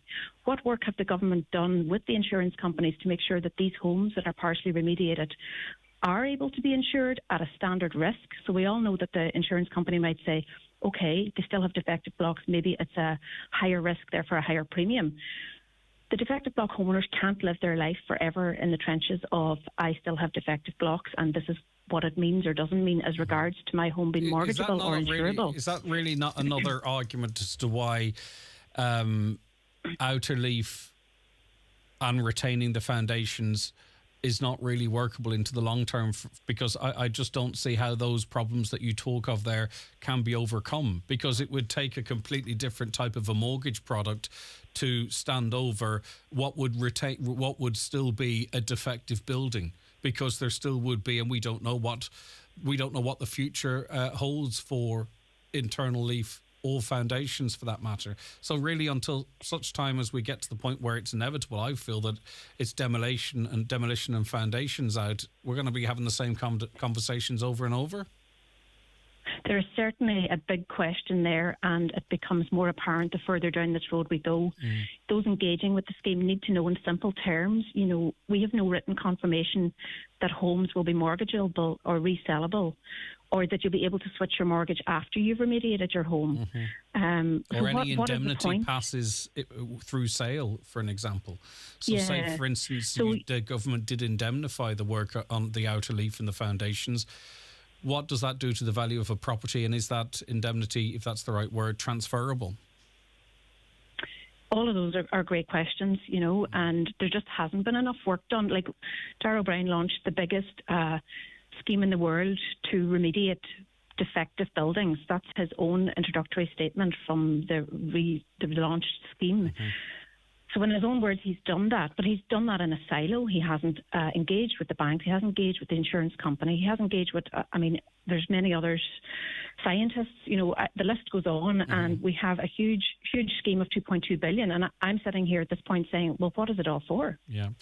If you can't have your home reinstated to a mortgageable condition, okay, I understand people want to, the immediate focus has to be make the house safe, get out of your house and get back in. But longer term, the house is something that you have invested in, and it's your biggest asset. And it's a simple thing from switching from one rate of 5% to a lower rate of 4% means that you need to have your house in a mortgageable condition. Mm-hmm. And if this scheme doesn't do that, what is it all for? Yeah, and I think an interesting piece of information from the banks would be how they reflect a defective concrete home on their balance sheets for their shareholders, because that would give us a really good insight as to some of the questions you've just asked. Do they see it as worthless? Is it site only? Are they not actually even logging that? And by the way, the Banking Insurance Redress Focus Group and all the focus groups are doing amazing work, and to get the banks to the table and to get some movement in any area of this, I think is hugely significant, Sarah. And as we tease things out, that certainly shouldn't be lost in this, because, I mean, it's amazing progress when you think of where we were in the past. So I recognise that. In terms of... on that, Greg, go ahead, I cannot thank Roisin Gallagher enough for setting up the redress focus groups. Without meeting like-minded people, none of this would happen, to your point. And, I do encourage everyone out there to come forward. You'll have some expertise and, volunteer and give some time. And meeting people of like-minded, with like-minded goals, it does help you through this whole process as a homeowner. Yeah, for sure. A couple in their 70s, the mortgage is paid, they're retired, they've got no means of taking out a loan or repaying anything for that matter. Has there been any opening conversations for people in that situation, and any white smoke or positive signs, I wonder, Sarah? This first product would also apply to them. So the interim funding at 0% would not be related to your mortgage or a bank that you have a relationship with. It would be based on that you have the report that your house is mica and it needs a certain amount of remediation or demolished. And that will be as I understand it, the access to that 0% financing loan. But we are pushing hard on the other products. It's not going to be a quick fix here, so we just really have to wait and see. Okay, well, you'll keep us updated, of course, Sarah, and I think we're going to be talking about it separately. A new website that's been launched as well, too, focusing on all of this stuff. But for now, Sarah, thank you very much indeed. Sarah Shovlin, who is of the Banking Insurance Redress Focus Group, and as I say, any time you get the banks around the table and get some movement from them at all, it is a success. But it's still devil in the detail is a phrase that is associated with this crisis and will be for some time, no doubt. Packy Boner is going to be joining us shortly to reflect on the news that Ireland is going to be co-hosting a major tournament, Euro 2028. That's coming up shortly. Watch the show live now on YouTube, Facebook and at highlandradio.com. The 9 till noon show is brought to you by Letterkenny Credit Union. Seasonal loans now available for Christmas. Apply online or via our app today and get your loan transferred directly to your current account. Don't miss the most heartwarming film of the year. The Miracle Club. Congratulations. You're coming to Lourdes. You can't go. What'll I do on me own? Go back to bed. Starring Laura Linney. I'm in a place I swore I would never come back to. Academy Award winner Kathy Bates. I never hated you more than I loved you. And Academy Award winner Maggie Smith. Even when you don't believe, there's always hope. The Miracle Club. In cinemas October 13th. Rated 12A. Enjoy a great weekend of dancing with Derek Ryan in the Clanry Hotel, Letterkenny on Friday 13th and Saturday 14th of October. Special guests Sinead Black and Jim Devine. On Friday night with Gavin Gribben and Johnny Brady. On Saturday, pay at the door. Admission only €20. Friday and Saturday night. Doors open from 8:30 p.m. That's the Derek Ryan weekend at the Clanry Hotel, Letterkenny. Brian McCormick, Sports and Leisure, your football specialist. Adidas football boots in many ranges like Crazy Fast, Copa Pure and Predator Accuracy. Puma King Ultimate, King Top, King Future Match for kids and adults. Available in a mixture of soft and firm ground. Adidas socks and shorts, gum shields that can be remolded to improve fit. Match up your boots with Adidas or O'Neill's set of socks and shorts. Brian McCormick Sports, your football specialist. Click on bmcsports.ie or call in Main Street, Letterkenny. Christmas shopping just got easier with Irwin Expert Electrical's layaway service now open. Secure those must-have gifts from Ninja, Apple, Samsung, LG, Dyson or Sage with just a deposit. Simply choose items you love and pay for them in convenient installments that suit your budget. No stress, no rush. Gift smarter with Irwin Expert Electrical, Letterkenny and Buncrana. This Halloween half-term, there are ghastly goings-on across Northern Ireland with the National Trust. Enjoy an enchanting Hallows Eve at Castle Ward. Sink your fangs into the new food fair at Florence Court's Harvest Festival of Colour. Tiptoe into the world of spooky trails and storytelling at Mount Stewart. And brave Finn's Frightful Fun Fest at the Giant's Causeway. With broomstick risks at Spring Hill and a monster market at Llewellyn Garden. Search National Trust NI. Okay, so there was a lot going on yesterday, but we also learned that Ireland and Britain have been confirmed as Euro 2028 hosts yesterday in a €240 million estimated boost to the Irish economy. But it's also about a boost to the sport. Packy Boners, former Republic of Ireland goalkeeper, and he joins us back on the show again. Great to see you, Packy, and it's great to have you on the show. Thanks so much for coming on. Right, so this is a big boost, isn't it, for the country? I mean, we could never aspire, I don't think, to host one of these tournaments ourselves, certainly with our current infrastructure. So it makes perfect sense for us to team up with our nearest neighbours. Yeah, listen, I think it's a good news story. Very, very positive about it. Delighted, actually. I love international football. That's the first thing to say. It brings a bit of passion, pride to your country. And I grew up sort of loving international sport, whether it was Olympics, whether it was rugby, whether it was football, and it just brings something special, inspires a nation. So from that perspective, brilliant. From a point of view of hosting it, I didn't think we would ever get to that point that we would be able to host something. Again, when growing up, you're looking to afar. I remember Mexico was the first World Cup that I remember, far, far away in the distance. And we look at the big nations able to host these things. So going into partnership, I think was the right thing to do.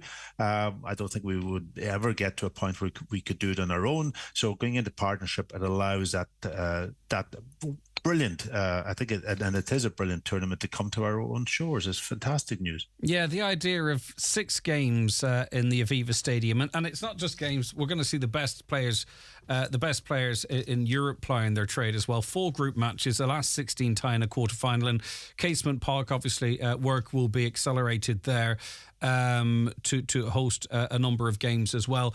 I mean, we can't forget that either. It's just going to be the buzz of the games, the excitement. People can start talking about transport and getting people to and from and hotel prices. But look, it's about on the day, isn't it? And we managed to do it for Gareth Brooks. So I'm sure we'll manage to do it for Euro 2028. It's just going to be a great buzz across the country. Yeah, and listen, it's going to be 40 years since we went to West Germany at the time, believe it or not. That's a long, long time ago.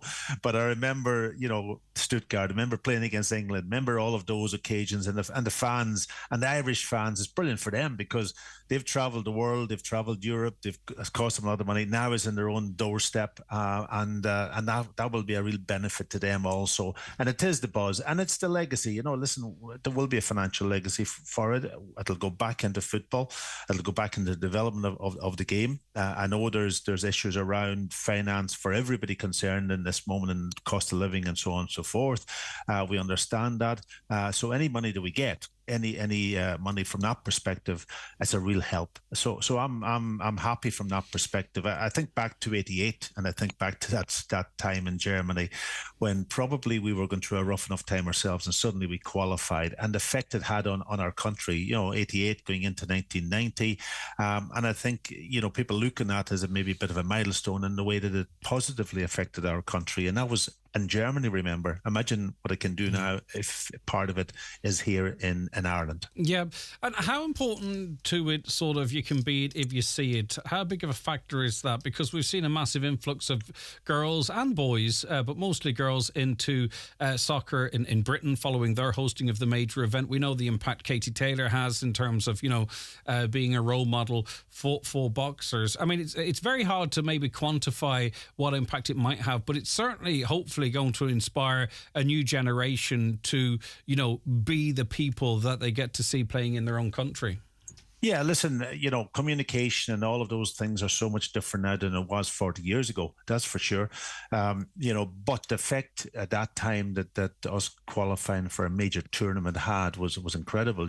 Places in Ireland didn't play soccer, and suddenly now the kids were inspired to go and play and enjoy themselves. And the benefit of young players now. Take for example our own group of young players. Gavin Bazuna, Evan Ferguson, those guys. They'll all be in their prime. I was 29 years old when 26 years old when Jack took over. I had only 9 caps. I went on to get 80 caps, which is probably nothing compared to Shay Given and those guys, and even the young guys now. But that next period of my life was transformative, and it was unbelievable, and that affected a lot of young people around our country, and the same effect hopefully will continue.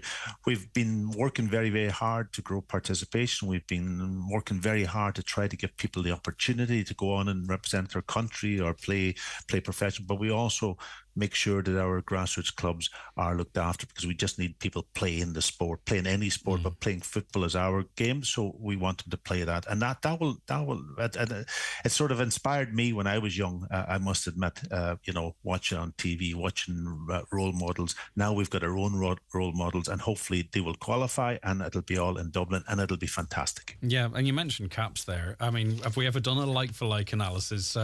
Shay's amazing, don't get me wrong, but I'm not sure there was as many games in your time, albeit not that long ago, as there are now. But anyway, be that as it may, it's going to be great. It's going to be a great buzz. Are we going to be there? Because there's 5 host nations effectively, and I think there's 2 places being withheld for those who don't qualify. So I haven't really read as to how that might work for us.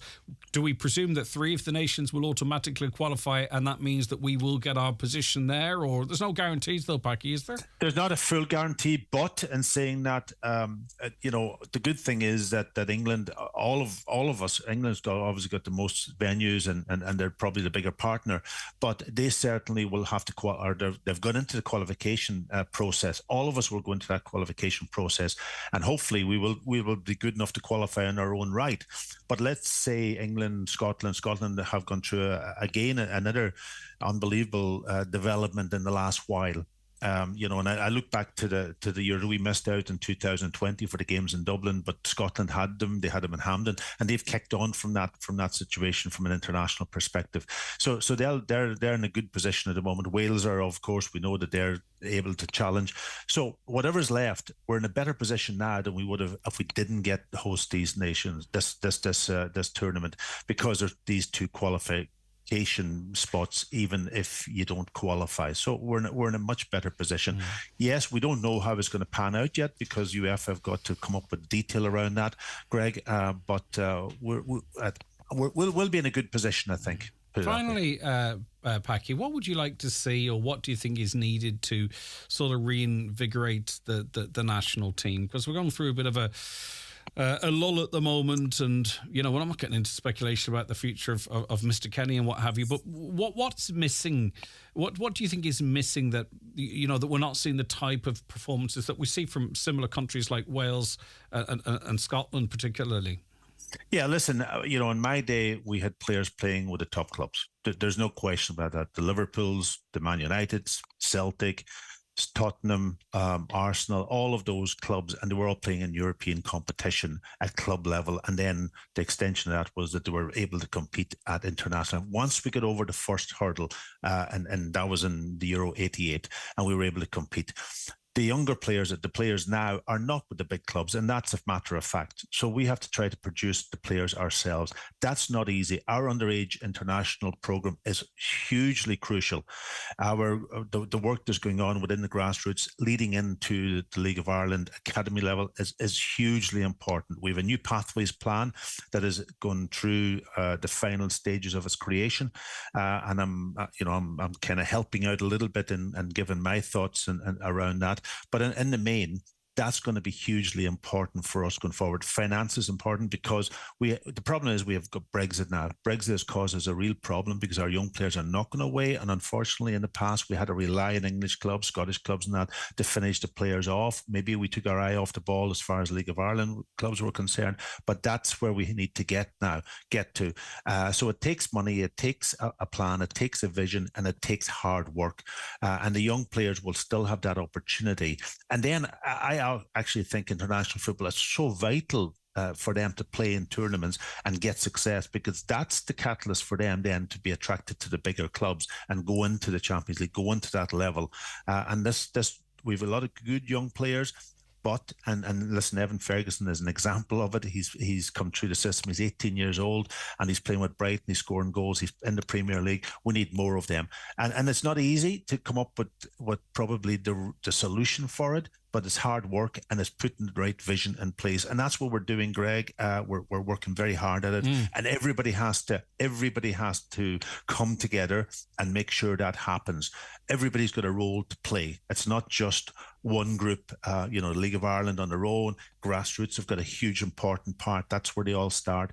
And it all has to be joined together by the hip. And that's the vision that we need to try to implement over the next 4, 5, 10 years. Fascinating insights as always. Packy, thank you so very much for your time. Have a lovely day. Packy Boner there, former Republic of Ireland goalkeeper. 086 60 20 5000 is the WhatsApp and text number, as you know, don't you? But I do like to remind you because it gives me a chance to think of what I'm doing next for the most part. Right. Aisling Morning and Mark Humphreys getting married today in Raphoe. All the best from Uncle Dennis, and they're going to get a nice dry day, I think, as well, which is good. Let me see if I mentioned everything that I want to mention.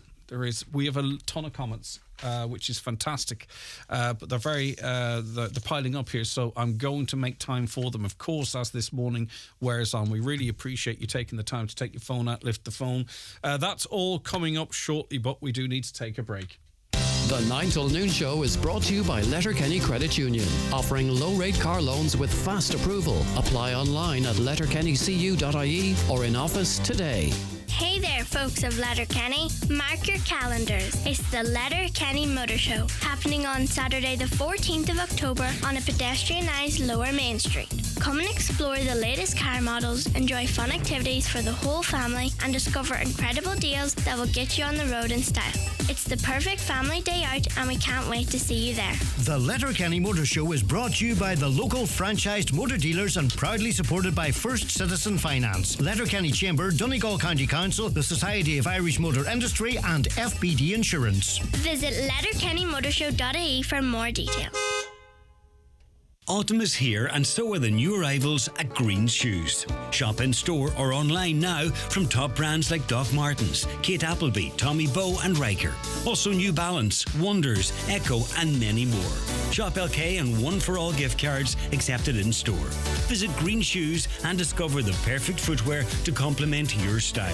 Green Shoes at Market Square, Letterkenny Shopping Centre, Fulcara and online at greenshoes.com. Do you rely on kerosene to heat your business? You could be eligible for one-off payment through the government's new Business User Support Scheme for kerosene. This scheme is open from now until the 31st of October. Find out more on enterprise.gov.ie, an initiative of the Government of Ireland.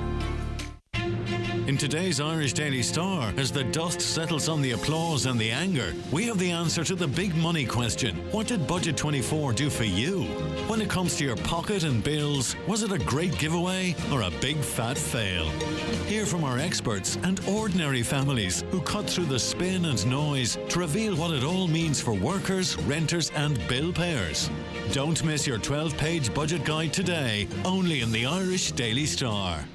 Teagasc are holding an information evening focusing on the establishment of grants of the new forestry programme. This meeting will take place in the Teagasc office in Letterkenny on Wednesday the 11th of October starting at 7:30 p.m. Teagasc encourages anyone who is considering establishing a forest to attend, as important changes to the forestry grant structures have been introduced. Get your forestry questions answered. Don't miss this important forestry meeting on Wednesday the 11th of October at 7:30 p.m. All are welcome.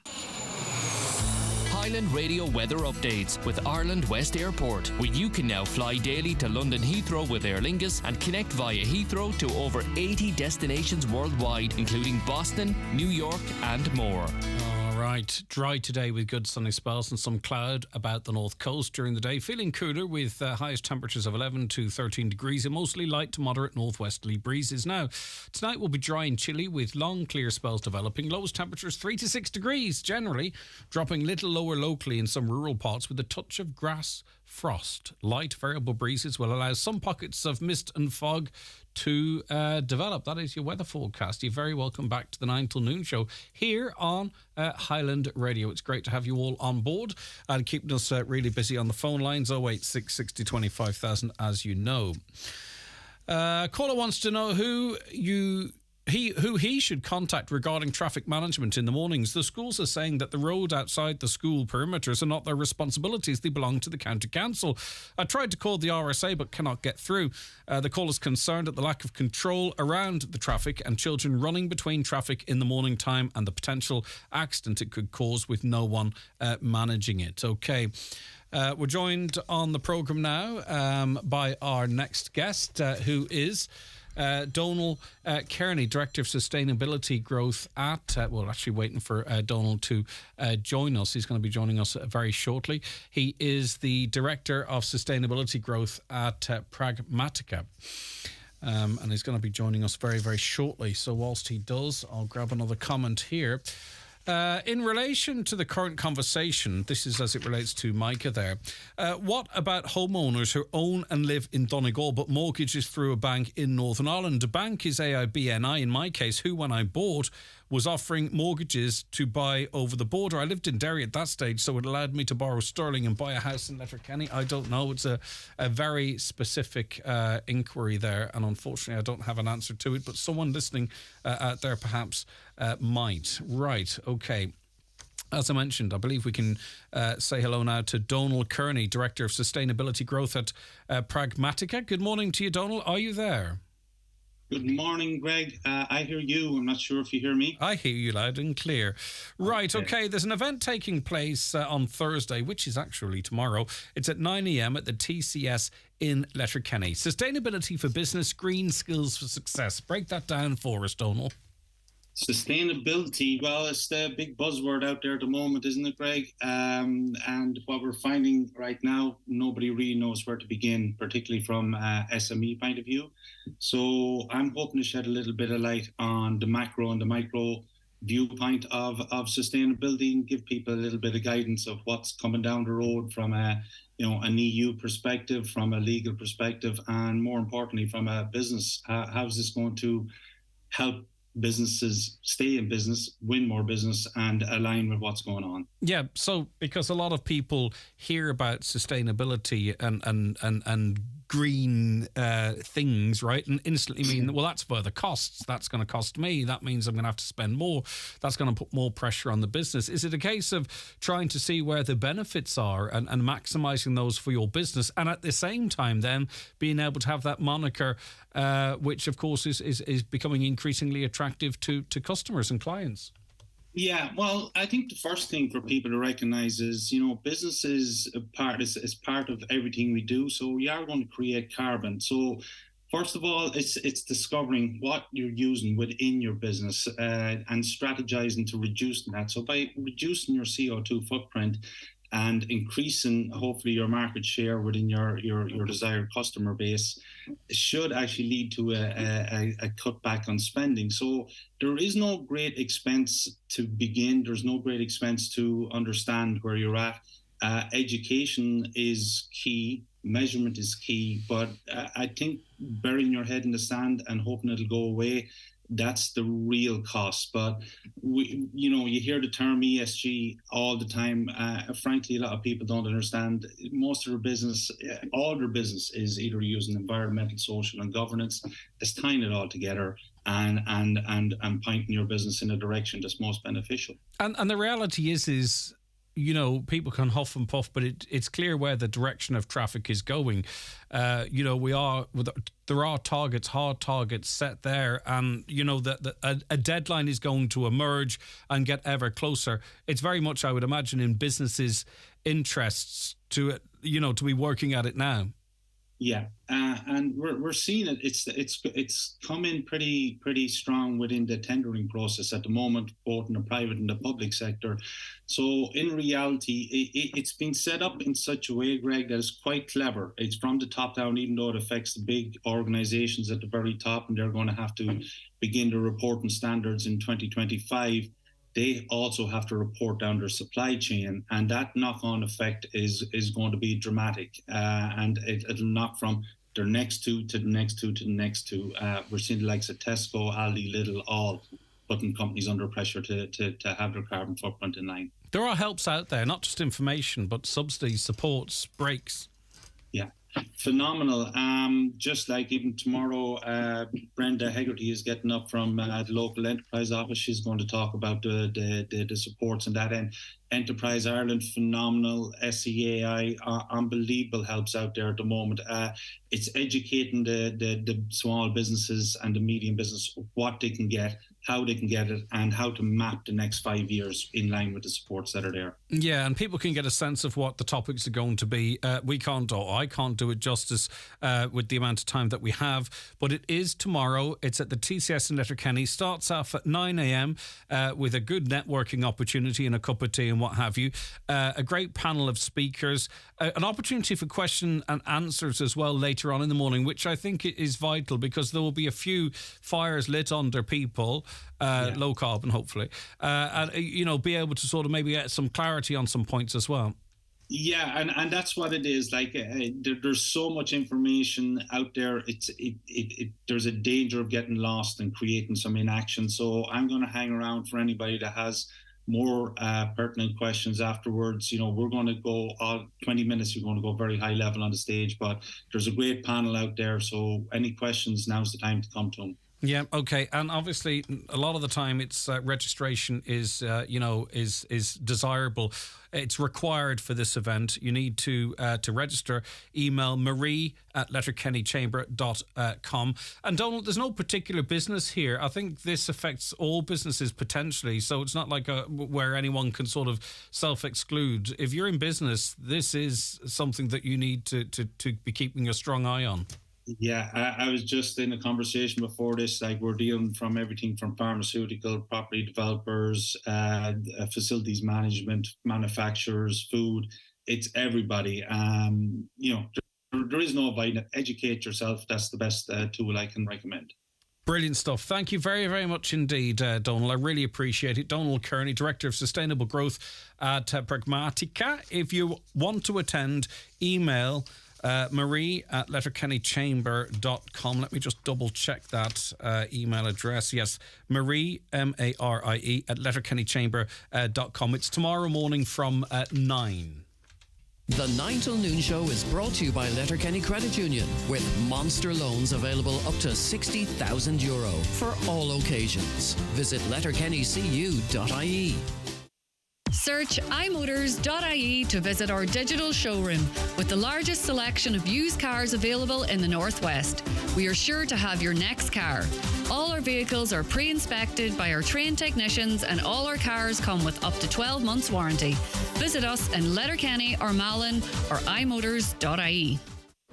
Looks like we're in for a cold spell. Perfect weather to chill out in a steaming seaweed bath on Sligo's shores. Talk of scattered showers too. Perfect weather for sea swimming off the coast of Waterford. Sure, you're already wet. It's fierce windy out there. Perfect weather to be swept off your feet on a romantic weekend in Cork City. Whatever the weather, it's always perfect weather to keep discovering. With great short breaks forecast right across Ireland, plan your next one now at discoverireland.ie. More and more people are moving to rural Ireland, but we're not here in Donegal for a slower pace of life. We're here because rural Ireland is alive. Brimming with ideas and energy. The only thing holding us back is slow broadband. It's CAT. Pure glacial. So why wait? Imagine broadband speed gives us the freedom to connect without compromises. Imagine Broadband is connecting homes and businesses in your community right now. For better service and faster broadband faster, switch to imagine.ie. Imagine. Faster broadband faster. Subject to location and availability. Easy Living Furniture's annual Oktoberfest sale is now on. Absolutely everything reduced, including sofas, dining, beds and mattresses. Save up to 60% on a huge range of products that are in stock and ready for delivery. And with 0% interest-free finance available with no deposit, the decision is easy. Oktoberfest sale now on in Easy Living Furniture, Crescent Link Retail Park. If you're pregnant or planning on becoming pregnant and live with migraine, you may be worried about how to treat your symptoms if you stop taking your medication during your pregnancy. To address this and other issues, Migraine Ireland are holding a free online seminar on Thursday, the 19th of October at 4 p.m. with neurology specialist Dr. Fionnuala McCann from Craigavon Area Hospital. Book your free ticket now at migraine.ie. With thanks to HSE CHO1 Donegal for the funding for this event.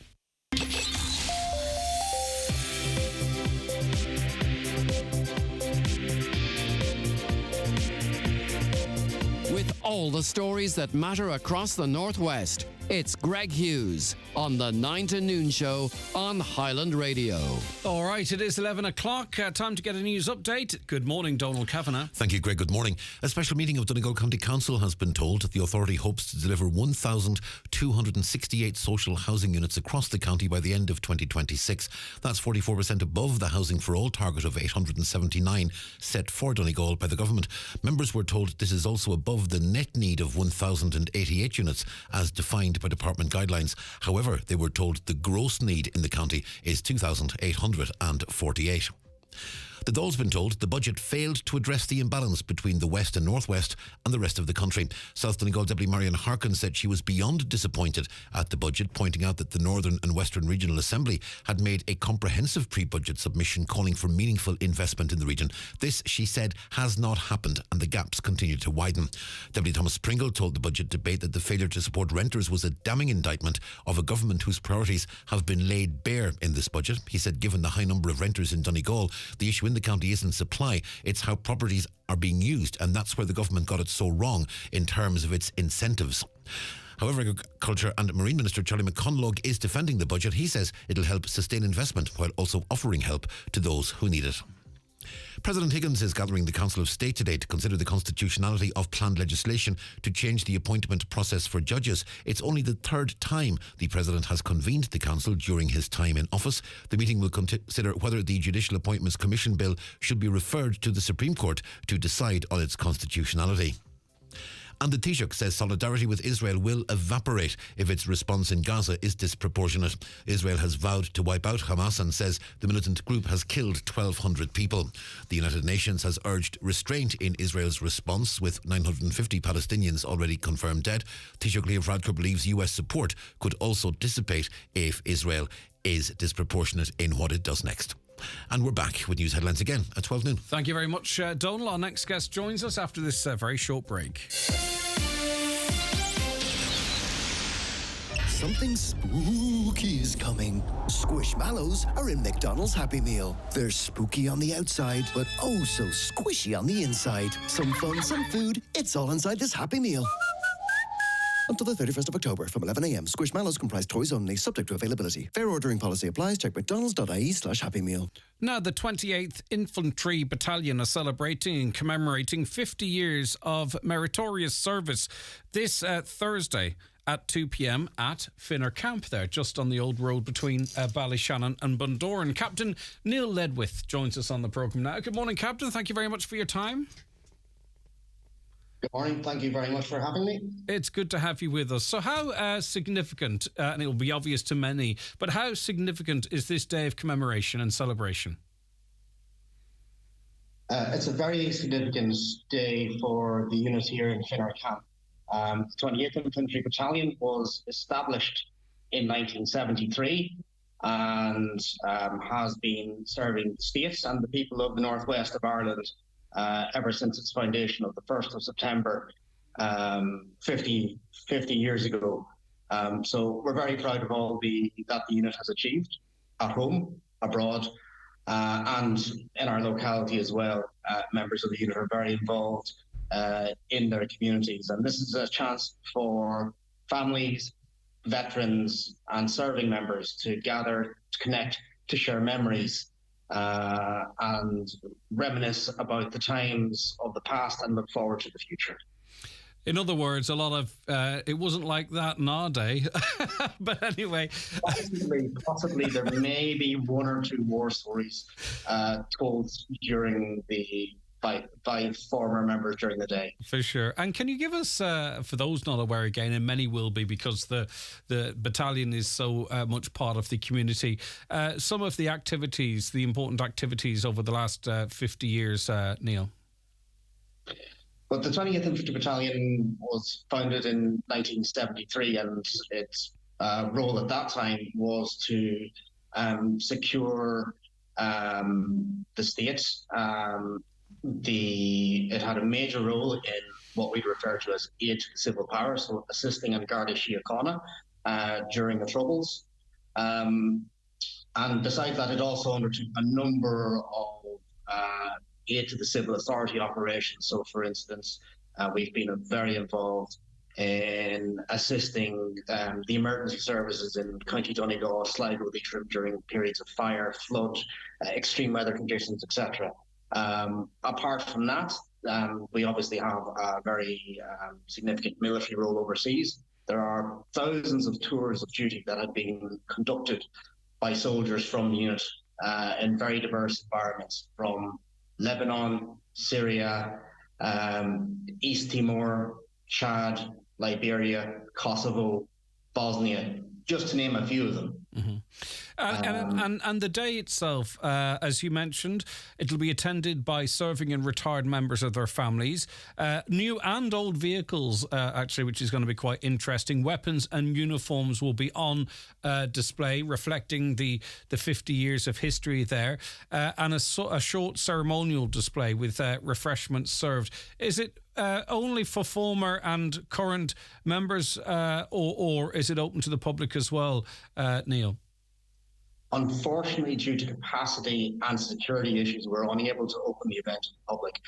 But invitations have gone out to former and retired members, so Defence Forces veterans who served here in Finnarcamp, but also to the families of deceased members. And we've had a number of personnel who paid the ultimate price in the service of peace while serving the state, while serving the 28th Battalion.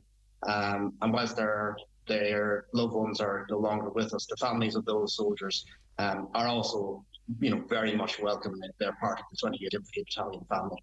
And perhaps most important day for them as well. Okay, listen, thank you very much. It's going to be a wonderful day, I'm sure, for all involved, and, as you say, a poignant day for others as well. But thank you very much, Captain, for your time this morning. I do appreciate it, and enjoy. No problem. A pleasure as always. Bye-bye. Take care. Captain Neil Ledwith there of the 28th Infantry Battalion, which is celebrating and commemorating 50 years of meritorious service this Thursday, the 12th at 2 p.m. in Finnarcamp. Invite only. Those invites have been issued.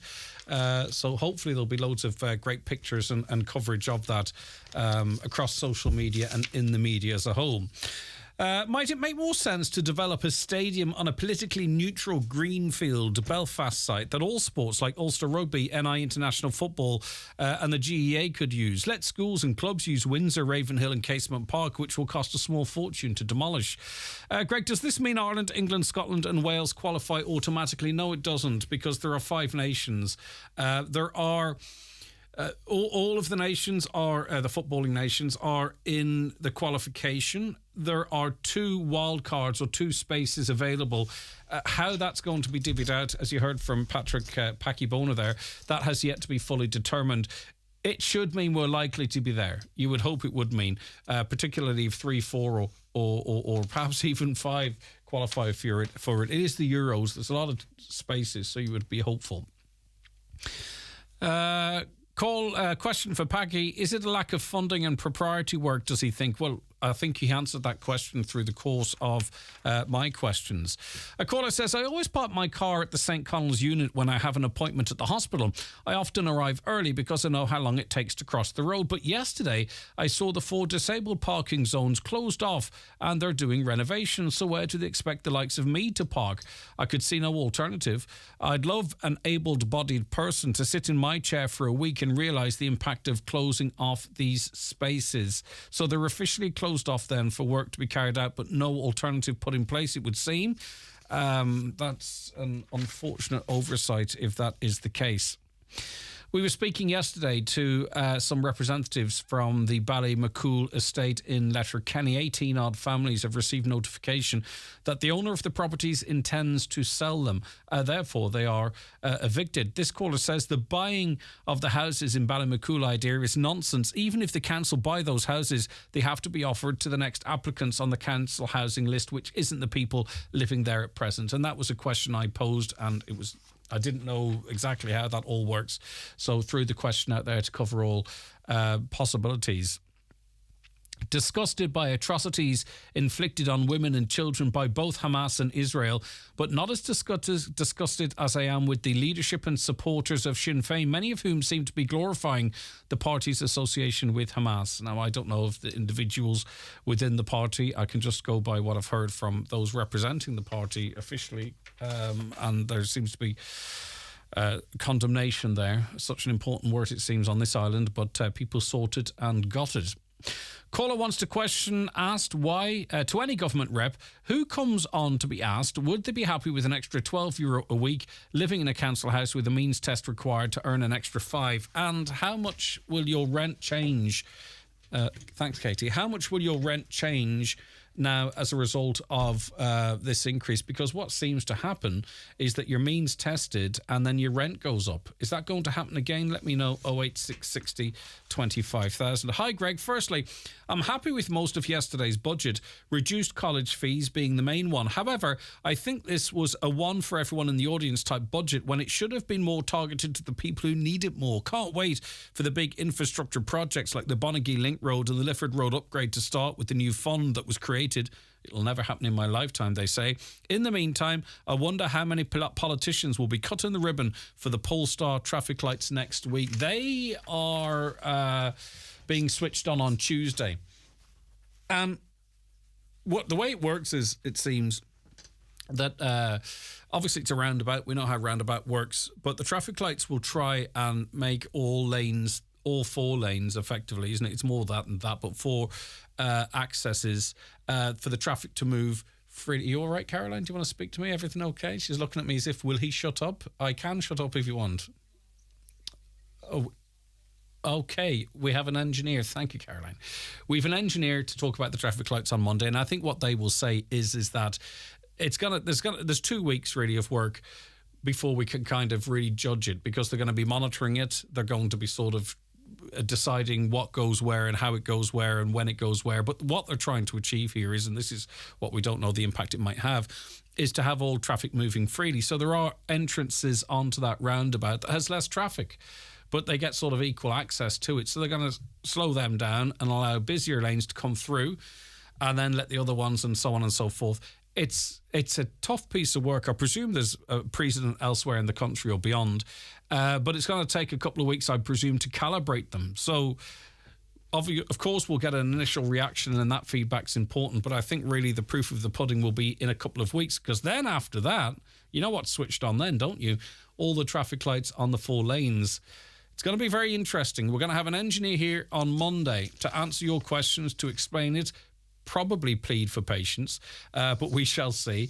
But as I say, you are our eyes and our ears. So when they go on Tuesday, and they might go off and on, dependent on calibration and tests and all that type of stuff, but you're going to be our eyes and our ears. And I think, hopefully, fingers crossed, hopefully things might move a little bit more smoothly. But I think anyone, and as I mentioned this in the show yesterday, anyone travelling in through Letterkenny, it does seem lately that it's really, really tough. Like this is without traffic lights on the 4 lanes or the Polestar roundabout. Traffic was almost backed up as far as the school at Ballyrain come into Letterkenny down the hill this morning as people were looking to get to work or hospital appointments or what have you. You don't see that too often, but that's the way it was. Right, okay, so we shall see, but I don't know what's causing all the gridlock now. The county's #1 talk show, The 9 till Noon Show on Highland Radio. The 9 till Noon Show with Letterkenny Credit Union. Simplify your debts with a debt consolidation loan from Letterkenny Credit Union. Call us on 074 910 2126 or apply online via our app or in office today. The life of a Charlie's Chip is never dull. Once they're selected, they're off to Charlie's, where they lose the jacket, have a nice wash, and once they get into shape and get ready, out they go to meet the public, side by side with a nice burger, some fish or chicken. Enjoy Charlie's Chips to sit in or take away daily from 12 to 8 at Pierce Road, Letterkenny. When the hunger hits, pull into Charlie's. We go through a lot to connect with our family. That's why Vodafone Red Family now rewards you with a minimum of €20 off every month when you add broadband to your plan. So moments like this... Are we there yet? No. Are we there yet? No. Are we there yet? No. ...are more bearable. Search Vodafone Red Family or go in store. Vodafone. Together we can. Offer subject to being a 3rd to 6th connection joining a Red Family account on a Bill Pay Mobile or Vodafone Home Broadband plan. For full terms, see vodafone.ie/Red Family. Mr. Blue Sky, please tell us why. The Lotto jackpot is an estimated €2.5 million. Play responsibly in store, in app, or at lottery.ie. The National Lottery. It could be you. Derek Ryan returns to the Clanry Hotel Letterkenny for his weekend of dancing this Friday 13th and Saturday 14th of October with special guests Sinead Black and Jim Devine on Friday night and Gavin Gribben and Johnny Brady on Saturday night, plus late night bar entertainment each night. That's Derek Ryan's weekend of dancing Friday 13th and Saturday 14th of October at the Clanry Hotel Letterkenny. Pay at the door. Hi, Kate Appleby here. Just wanted to let you all know my exciting new autumn shoe collection is available nationwide in all good shoe stores. kateappleby.com. Hope you enjoy my shoes.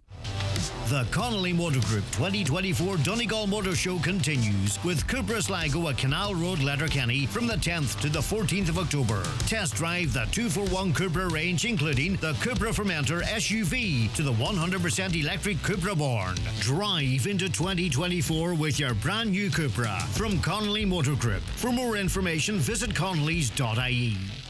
Highland Radio time checks with Expressway. Travel Route 32 from Letterkenny to Dublin when you book online and travel for less. Expressway, bringing you the time at... The time is 17 minutes past 11. We've 2 guests in studio now. I want to say good morning to Gwen Mooney, Chair of Donegal Older Persons Council. Good morning, Gwen. Morning, Greg. Great to have you on the show. And I know you've been looking forward to this probably for days. And also Anya McLaughlin, Community Development Officer with Inishowen Development Partnership. Good morning to you, Anya. How are you, Greg? I am good. Inishowen Development Partnership is involved in a lot of stuff. Before we get into the nuts and bolts of this, Anya, how many fingers and how many pies? Oh, God, a lot. We have a number of different divisions. We have community education, we have family support, we have our social prescribing, we have our Sláinte Care programme under Healthy Food Made Easy. So there's a number of initiatives, employment support. So, yeah, we're covering a lot at the minute. And I'm sure you're very busy with the Older Persons Council, Gwen. Well, no, we're not too bad. Don't keep us too busy. We're volunteers. So we're a group of people who represent the voice of older people at the Age Friendly programme.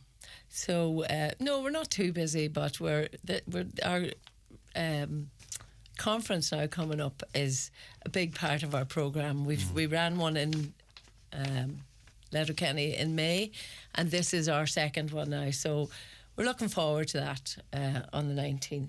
And how important is it that the older person's voice is actually heard from older persons, if you know what I mean, speaking to people rather than maybe about them? Absolutely, and that's the importance of these events, is that we give information, but the most important part of the day is about getting information, about raising, getting the issues from the people on the ground. Mm-hmm. What's bothering them? What's happening in Inishowen might not be the same as what's happening in Letterkenny. The issues that are out there in Inishowen around transport, around housing or whatever, might be completely different to what older people in Letterkenny say, for example. So it's really important that we have the people there and that they come out on the day. Yeah, for sure. Oh, we're going to drag them out now before the end of this interview, because we do have disparity between Letterkenny. Then I'm thinking West Donegal, South Donegal, which for some reason always seems to be part of Sligo, Leitrim plans. East Donegal, the Finn Valley in the show then as well. Now, also too, it's about highlighting the issues. It's about saying, where the deficits are, which is important. But we talked about this briefly a little earlier in the week too. There is quite a lot of stuff out there too, but it's connecting the people to the services or to the social events or the supports in the community.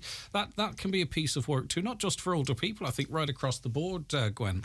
Yeah, and I think, the Older Persons Council is part of the age-friendly strategy, and it's one of the ways that you can participate is join the Older Persons Council. You can go onto the Donegal County Council website and join the council there. So anybody over the age of 55 can join the Older Persons Council. Like, we're part of the executive, but the council is anyone over, say, 55. And it's a good way of getting information out to people. The more people we have over 55 that join the council, the better the information gets going out to people and the more people we reach. So get on to your Donegal County Council website and join us.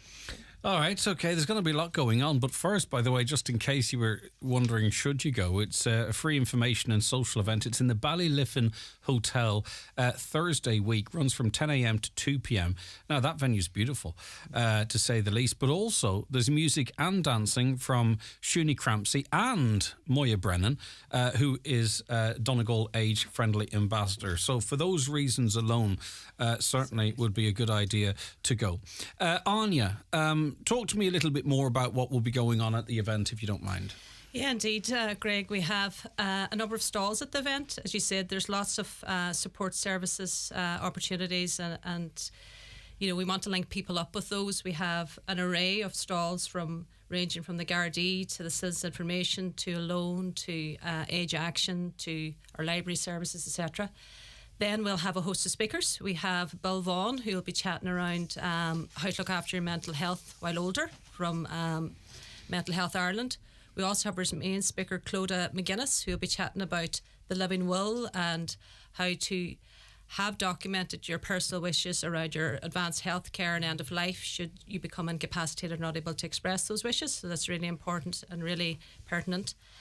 We also have an interview as well. We have Evelyn McGlynn from McMarketing, and she will be interviewing Moya Brennan and asking her about her thoughts and her advice as she grows older and what her experiences are. Mm-hmm. So we had her in on her birthday not so long ago, and you wouldn't realise that the categories that she falls into, although that's a horrible way of putting it. But it is important to be inspired too, isn't it? And I think that's a great element to this as well, because sometimes we have to take as much. We sometimes have to take a bit of control or meet the services halfway or meet life halfway, don't we, Gwen? You know what I mean? We can't.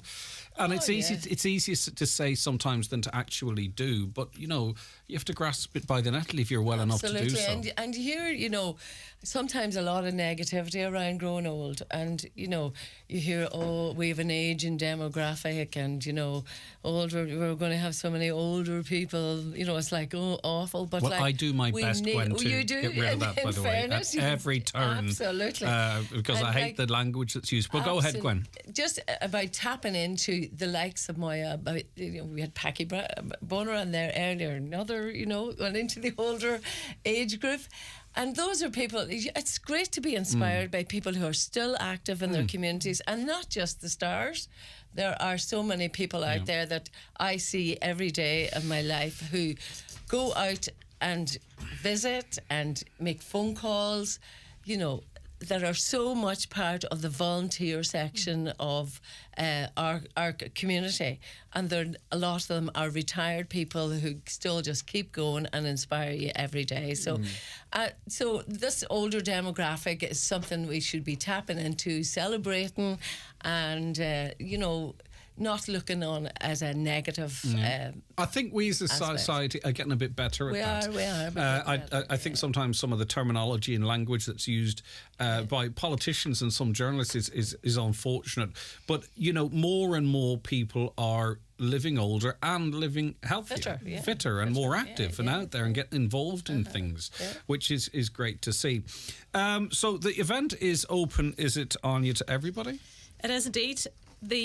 Unfortunately for some, but happy for those who did book it actually is fully booked at the minute. What are we doing? Get out! I thought we were trying to fill this. Not at all. It filled out in a matter of 3 to 4 days. So we're really looking forward to the event. There is a cancellation list, so by all means, if you are interested in attending, please contact our offices and we'll add you to that. But that's a really good sign on you, isn't it? Exactly. That you put it on and it books out, because I presume there's quite a bit of capacity there. Yeah, we have 120 people booked in. So it's going to be a great event, and we're really looking forward to it. And people who get the information, they probably have friends and network. They can share that information as well, isn't it? You know, you can be an advocate. My mother went to the last one we had in Letterkenny, and she came home with, we did this, and we heard this, and so it was great, to see her. Engaged in the whole thing, and she said it was well worth day for somebody of her age. So. All right, okay. Well, we'll not mention the age because I want to be alive to be on air in the future. The Donegal Older Persons Council, how many is in it, or is it a group? You mentioned people can join it, or... Well, the Older Persons Council is anyone over the age of 65 or 55 in Donegal. So you can join the council and you'll be on the mailing list, and you'll be invited to these kind of events. And then the Executive Council then is by 20 people approximately. Depends on who can come, around about 20 people from that cohort of people who were interested in joining the executive. And then they report back, and everyone gets the information and the advocacy and the points being made. Okay. And we're getting, during COVID, all those things sort of fell away, so we're trying to re-energise the whole... And we also need to get people who were active and involved back out doing it again. Yes, and that's why because it's so important for them. So important. Yeah, and that's why it's great to see the Inishowen Development Partnership rowing in on this one, Anya, as well. Absolutely. I mean, the Inishowen Development Partnership are part of the Donegal Age Friendly Alliance, so that's where I first met Gwen. And we chat about bringing an initiative like this to Inishowen with the OPC. So we're delighted to be able to bring this event. I'm going to mention more about it because there's some great stuff, but I feel like I'm kind of rubbing salt into the wounds now of those that can't attend, because there's chair yoga, as I mentioned, music and dancing with Shuni Crampsey, lunch, spot prizes on the day as well, and for those lucky enough to attend and that needed it, transport was provided on demand. So it's going to be a great day, Gwen. The mood is a positive one, I take it. Oh, absolutely, yeah. And just a positive one, but also a serious one, because we are looking at living wills, and you had somebody on during the week talking about that, and it's very interesting. It's a tough subject, isn't it, Gwen? It is a tough subject, but at the same time, when you get people round the table, it generated a lot of conversation in Letterkenny at the last conference. So, that conversation it's a great starting point to thinking about how do I do it, the practicalities of doing it. So that's what we'll be talking about, is how do I actually do this? And I would say, listen, it's something that I'm going to look at myself. There's a sort of a comfort stroke, maybe security, when that's in place, when your future is secured, not your future secured, but your wishes are enshrined, because we never know how, our capacity to make decisions and what have you. And then you can park it, then, it's done. You can, exactly. You can just it does get on with offer everything peace else. of mind, absolutely. It certainly does offer peace of mind. And last year we had a workshop as well around making a will and how you go about that and starting that conversations. And I think that is important. It's even chatting to your family, start the conversation. This might be a springboard for somebody that maybe finds it difficult to talk about this, to then go, right, I'm going to really I'm going to really address this issue, and everybody that goes to the conference will receive a pack, a thinking ahead pack, so they can take that back with them. It'll be a customizable document that they can use then as kind of a layout of the different issues, and so that they can mark everything off, looking at and at the very least a conversation starter. Yeah, exactly. And I think we need to, and I'm trying as best to look at these things in a positive way rather than a picture postcard from the Grim Reaper. Do you know what I mean? I'm trying to. I mean, they can go as far as arranging their funeral. That is, that's one of the things my mum did when she came back. She said, that there's something there's a hymn now I'd like, or there's, those are kind of things that, little conversation you don't want to hear. But why not, I suppose? At the same time, you want to do your best for them on their last day as well. Of course, and, exactly. You don't, it doesn't need to be a sad affair now. Those kind of things. But when then it turns into something a little bit more uplifting, isn't it? Okay, well, as I say, it's a sellout, so there's no point me reading out how you can contact and how you can get a seat or what have you, but hopefully your friends, if you're not going, your friends are going, and they'll be able to tell you all the crack. You never know. Exactly, that's right, the cancellation list, Anya. I forgot you mentioned that. Thanks, Gwen. Anya at inishown.ie, is that how you would put yourself on that list? Yeah, Anya at inishown.ie, or contact our offices on 07493 62218. Now, anything else that we want to mention, Gwen? Just a quick thank you to Maya, Maya Brennan is flying in from her tour in America. Wow, is that a commitment? Tonight? Yeah, Tuesday? so yeah. Last night, and she's coming to Inishowen tomorrow, so that is a huge commitment, and we'd just like to thank her for that. It's fantastic. It's a great lift, isn't it? Absolutely. Yeah, okay. Yeah. Have you a favourite song of Moya's? Don't want to put you on the spot. I'm terrible at song names. I can sing along and hum to anything, but you give me, you ask for a name of something. We'll play a bit of Moya maybe before the end of the day is out. Okay. Anya, anything you want to mention? Just following on from what Gwen said, we're delighted to be able to do this event, and we also, as part of the feedback from the event, will be looking for people's participation and ideas around future initiatives for older people that is shown, should be that events or training or whatever. So looking forward to meeting everybody next Thursday. I don't want to spring this on you, but just on the off chance there's something planned, is there any menopause talks coming up again in Buncrana through Inishowen Development? We did run menopause classes last year, and certainly be looking at that again. So right, hopefully. Okay, future. Gwen, what was it like? The interview? It's okay. Great. I told you, didn't I? Thank you. Thank you. So for any future guests, come in, enjoy it. Don't be nervous. Okay. Anya McLaughlin, always a pleasure. Thank you. Anya's Community Development Officer with Inishowen Development Partnership. Gwen Mooney, Chair of the Donegal Older Persons Council. Hope to speak to you again too, Gwen. Thank you so much to both of you for calling down. And if you have a ticket or you have a space at the Ballyliffin Hotel Thursday week from 10 a.m, enjoy it. You're going to have a great time, but as you say, as was said by Gwen there is a serious element to this as well about conversations we could and should be happening, and to make sure that we are looking after ourselves both physically and mentally, and that applies to all ages. Okay, back with more soon. Watch the show live now on YouTube, Facebook and at highlandradio.com. The 9 till noon show with Letterkenny Credit Union, now offering mortgages from €40,000 to €600,000 with no hidden fees or transaction charges. Letterkenny Credit Union, 9102127. Ocean Tiles and Bathrooms, Pennyburn Industrial Estate, Derry. Massive stock clearance sale on tiles, vanity units, toilets, showers, taps, mirrors, radiators, shower panels, accessories and much more. Sale starts Monday 9th and ends Saturday 21st of October at Ocean Tiles and Bathrooms, Pennyburn Industrial Estate, Derry. Creative Landscaping Works are the Donegal distributors of millboard cladding and decking. Thanks to its unique polymer resin construction, this decking and cladding doesn't deteriorate like natural wood and won't be beaten for durability. It also has superb slip resistance, even when wet, and every board is produced using recycled materials. Live life outside with millboard at Creative Landscaping Works, Lisnenin and Letterkenny. See creativelandscapingworks.com. From the morning routines to cosy family moments, Grant has been bringing comfort to homes for over 45 years. With our biofuel-compatible condensing boilers, heat pumps and underfloor heating, you can trust Grant to heat your home now and into the future. Think heating, think Grant. Visit grant.ie.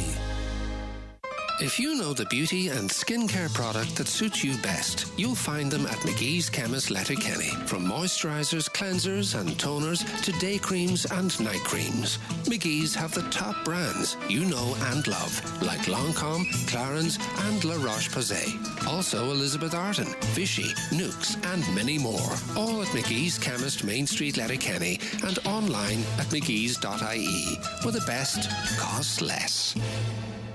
Hello there, this is John McNichol inviting you to join me at my music weekend at the Clannery Hotel in Letterkenny. On Friday the 20th of October we have Philomena Begley and Brenton Shine. On Saturday the 21st we have Louise Morrissey and Stephen Smith. And on Sunday afternoon we have Gary Gamble, Sandy Kelly and David James. Come join us for a wonderful weekend. You can pay at the door. We look forward to seeing you there. Business Matters in association with the ATU Donegal Faculty of Business.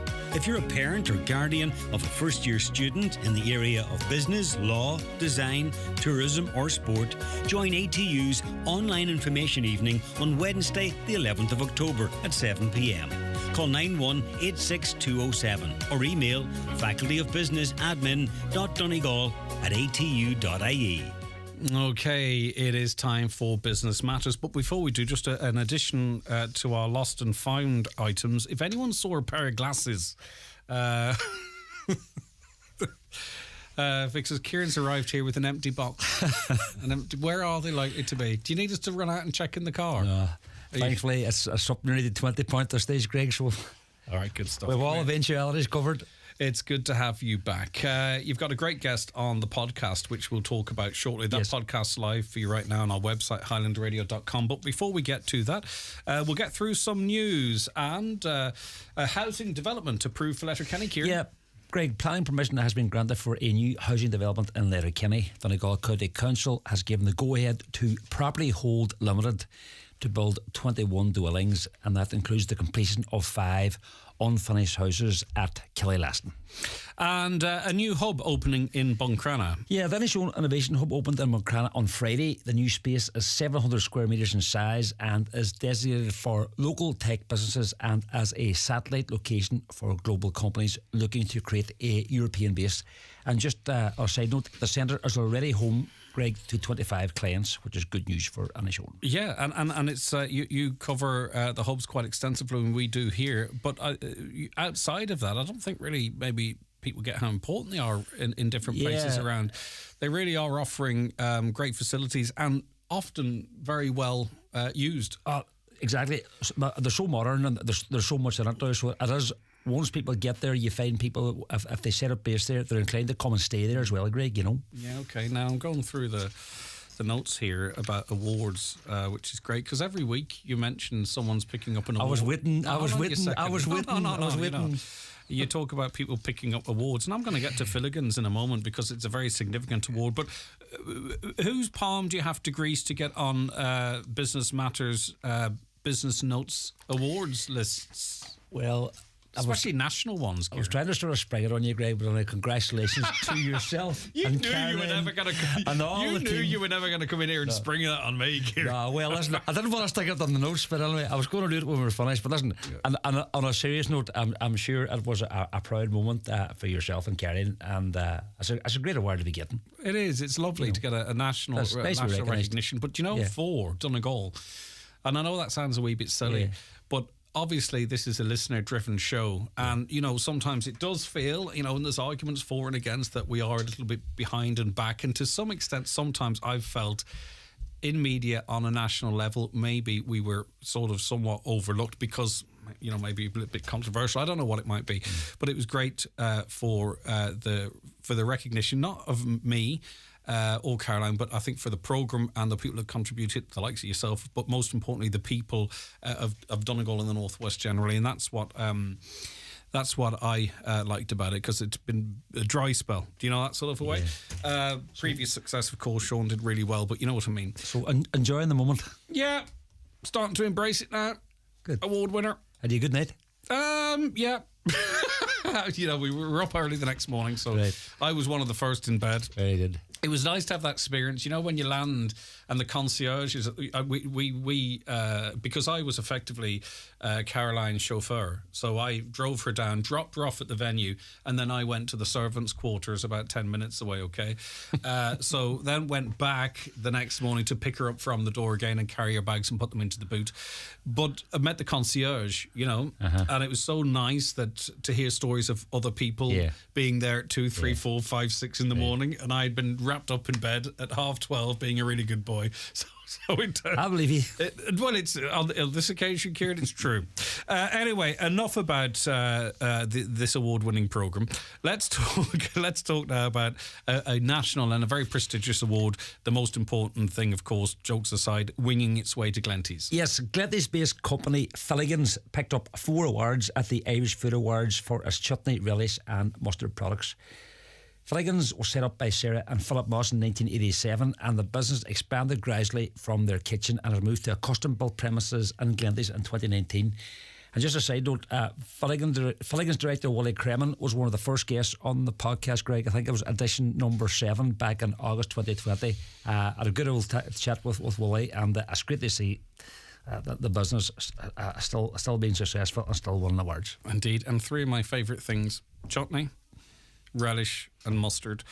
Right, so congratulations, guys, at Filligans. Now, Letterkenny woman chosen as a future shaper. Yes, a Letterkenny woman has been named by the International Association of Convention Centres among 9 future shapers accepted into an 8-month accelerated leadership course. Ciara Davidson Nee McKeeman, who is a company secretary at ICC Belfast, will participate in a series of master classes and business case development, and she will also have the opportunity to promote her solutions to challenges currently faced by convention centre managers, and that's going to be on a global stage next year at a conference in Costa Rica next July. Okay. So a nice thing to look forward to for 8 months out there. Interesting little final item, Kieran. Yeah, I heard you on with Neil Richmond there just when I was out for a run earlier on there, and I got the tail end of it, so it was just, I suppose, relevant to, I know there's a lot of talk, I'm sure, before that, Greg, in terms of the budget, but the government has announced €250 million allocation for temporary supports, and that's for businesses as they deal with the rising cost of inflation, and we have touched on it, Greg, on both our shows in recent times. Mm-hmm. There's also an extra $35 million from the Department of Enterprise, Trade and Employment, which Neil Richmond referred to for the to support the state agencies. Notably, $9 million of that, Greg, will be allocated to local enterprise offices, so hopefully there'll be a share of that coming locally. And so the local enterprise offices, often in this item, they're referred to as the LEO offices. Just so everyone knows what we're talking about here. And the government is also set to roll out a new targeted capital gains tax relief for angel investors to incentivise investment in innovative early start companies. So obviously they're dangling a carrot there for people who have money and have collateral that they may maybe invest and maybe get people up and running. All right, okay, we're going to take a break and then come back with a preview of the interview, which will feature in full on the podcast.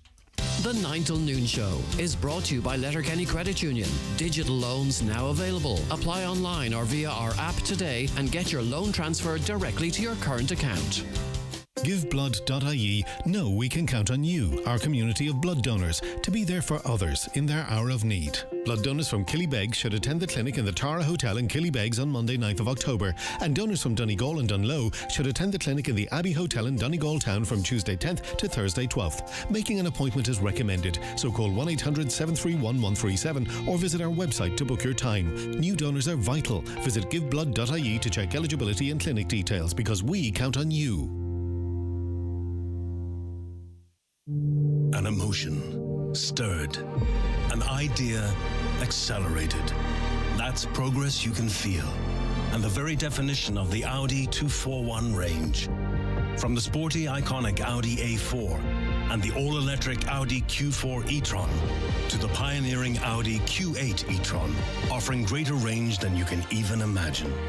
Test drive the Audi 241 range at an Audi dealer near you today. Welcome to the Spa at Orchids, one of Europe's largest spas at the Holyrood Hotel, Bundoran. Discover tranquility in our Japanese-themed garden, boasting 7 treatment rooms, seaweed baths, and a secret garden with an outside hot tub and sauna. Now, let me take you to the heart of Bundoran, where you'll find the Holyrood Hotel Spa and Leisure Centre. Don't miss out on our exclusive midweek hotel specials. More information at holyroodhotel.com. New this week at Home Store and More. All living room throws are half price. But better hurry, because when all the half price living room throws are gone, they're gone. Also, all Halloween is still all half price. But when all the half price Halloween ghosts and ghouls and super scary devilish decorations are gone, they're definitely gone. Drop by your local Home Store and More, or visit us online at homestoreandmore.ie. New store now open in Frascati Centre, Blackrock, Dublin. Home Store and More. A happy home. Highland Radio weather updates with Ireland West Airport, where you can now fly daily to London Heathrow with Aer Lingus and connect via Heathrow to over 80 destinations worldwide, including Boston, New York and more. Okay, continuing dry with some sunny spells developing. There will be cloud persistent around the north coast during the day. It's going to feel cooler than it has over the last few days. Temperatures 11 to 13 degrees. Winds, though, mostly light. And as tonight wears on, it'll be dry and chilly. Long, clear spells developing. Lowest temperatures 3 to 6 degrees. Might be a little lower dependent on where you are, with a touch of grass frost. Okay, we're still in the company now of Kieran O'Donnell, presenter of the Business Matters podcast. Now, you are joined this week by... Yes, Greg, I'm joined this week by the owner of Inish Communications, Trish Hegarty. Trish worked as a journalist with Irish Times, RTE and BBC Radio Foyle before setting up her PR, social media and digital content agency in 2004.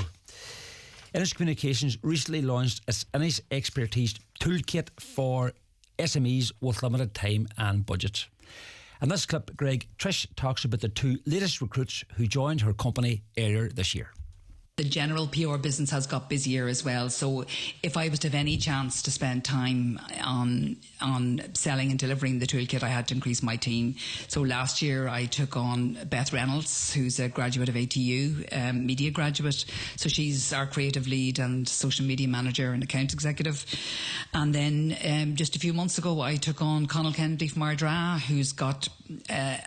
he's got decades of experience in PR, both here in Ireland, plus also in Canada, New Zealand, and further down the road I do want to export the toolkit because it really does not look like anybody else has ever done this. So there is big, export or franchise potential, and Conal was just the right guy at the right time, and he's great. And, both great. Trish Hegarty's got a lot of feathers in her cap, not least the Love Donegal initiative, which its latest incarnation or its latest day of it not so long ago, hugely successful. Other counties have tried it. I don't think not with the same success getting Donegal, Love Donegal, both in English and Ascaila get trending around the world. So as I say, that's just one feather in the cap, but maybe not everybody knows that Trish is behind that. Yeah, one of a number of things we spoke about, Greg, and we did speak about the success of the Love Donegal campaign. She's a seasoned journalist, and one of the lines that she said to me that sort of stayed with me was wanting to honour someone's story. So as a journalist, Greg, we know the importance of that. So when a person becomes a client, then she's extremely well equipped to, I suppose, honour that story as well and tell the story of their business, of the family, of their tradition, and maybe of the aims and objectives and services that that company provides. Yeah, for sure. Now, the full interview with Trish, who has worked for many top outlets as a journalist, as Kieran mentioned before, setting up her own PR company. The full interview is available as part of that podcast right now on our website, highlandradio.com, where you can stream it from there or download it, and you can stream it too on Spotify or iTunes, and it's also broadcast on air, Kieran. Yeah, Greg, after the 6 o'clock news on Sunday evening. All right, and if anyone wants to contact the podcast, it is... Yeah, just drop an email, please, businessmatters@highlandradio.com. Kieran, really appreciate it. Thanks so much for calling up. Thank you. we'll chat to you again soon. Thank you very much indeed. Kieran O'Donnell there. Okay, let's get to some more of your comments which have been coming through throughout the course of this morning.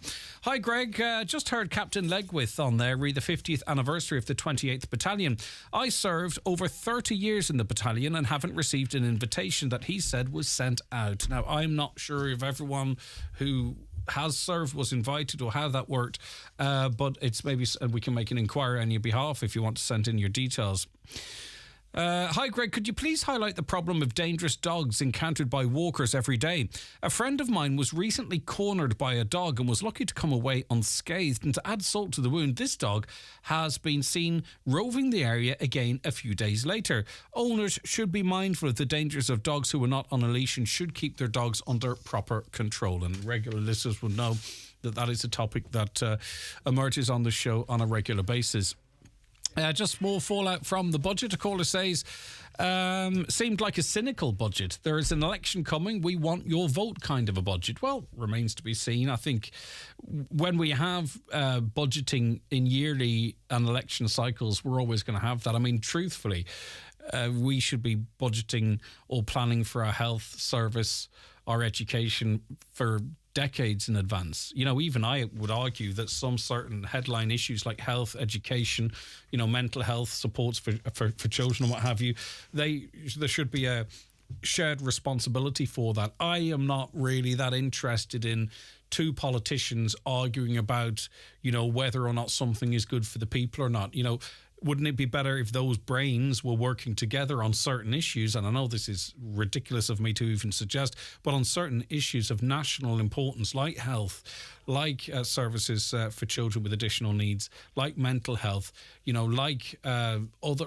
you know, the headline stuff, that they all work together and planned 10, 15 years in advance like we should, rather than, oh, well, this is crap what you're doing now. When we get in 2 years, this is what we will do. And then the cycle begins all over again. But as I say, I'm being fanciful in that suggestion, but I just think, you know, I'm not interested in people arguing about stuff that means that a 85-year-old person's sitting on an uncomfortable chair for 24 hours. And we're going back to the ED, actually, by coincidence, because Majella has a recent experience and joins us on the programme now. Majella, thanks for your time today. No bother, Greg. How are you? I'm okay, Majella, and I hope everyone associated with you is. Talk to us about your experience, I think, just at the start of the weekend in ED. Yeah, my daughter went down at 9 o'clock on Friday night to casualty, and I just went down shortly after. It was jam-packed. People sitting on floors, sitting in chairs, everywhere. Unbelievable. Had you seen it before?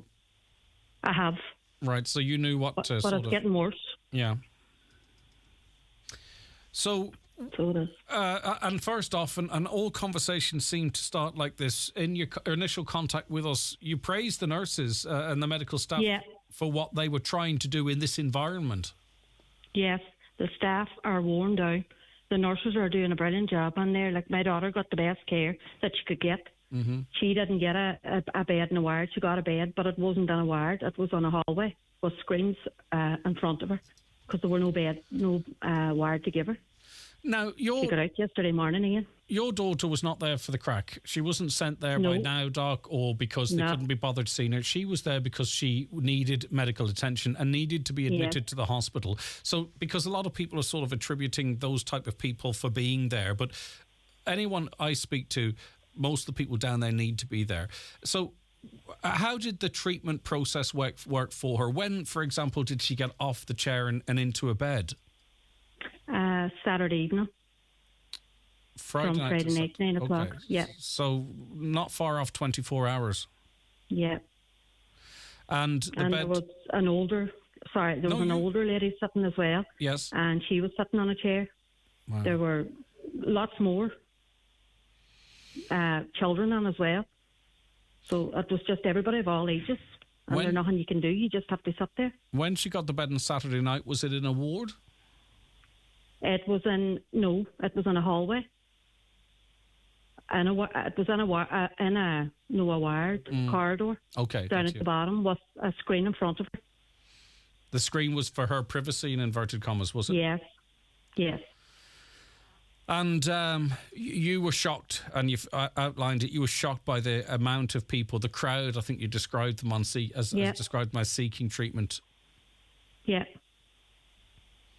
And everybody, I've been talking to more people enough, and they were all there for. Some people were sent from their doctors, and some was from NowDoc. But sure, when you're sent in from NowDoc, you have to come in. Yeah, of course you do.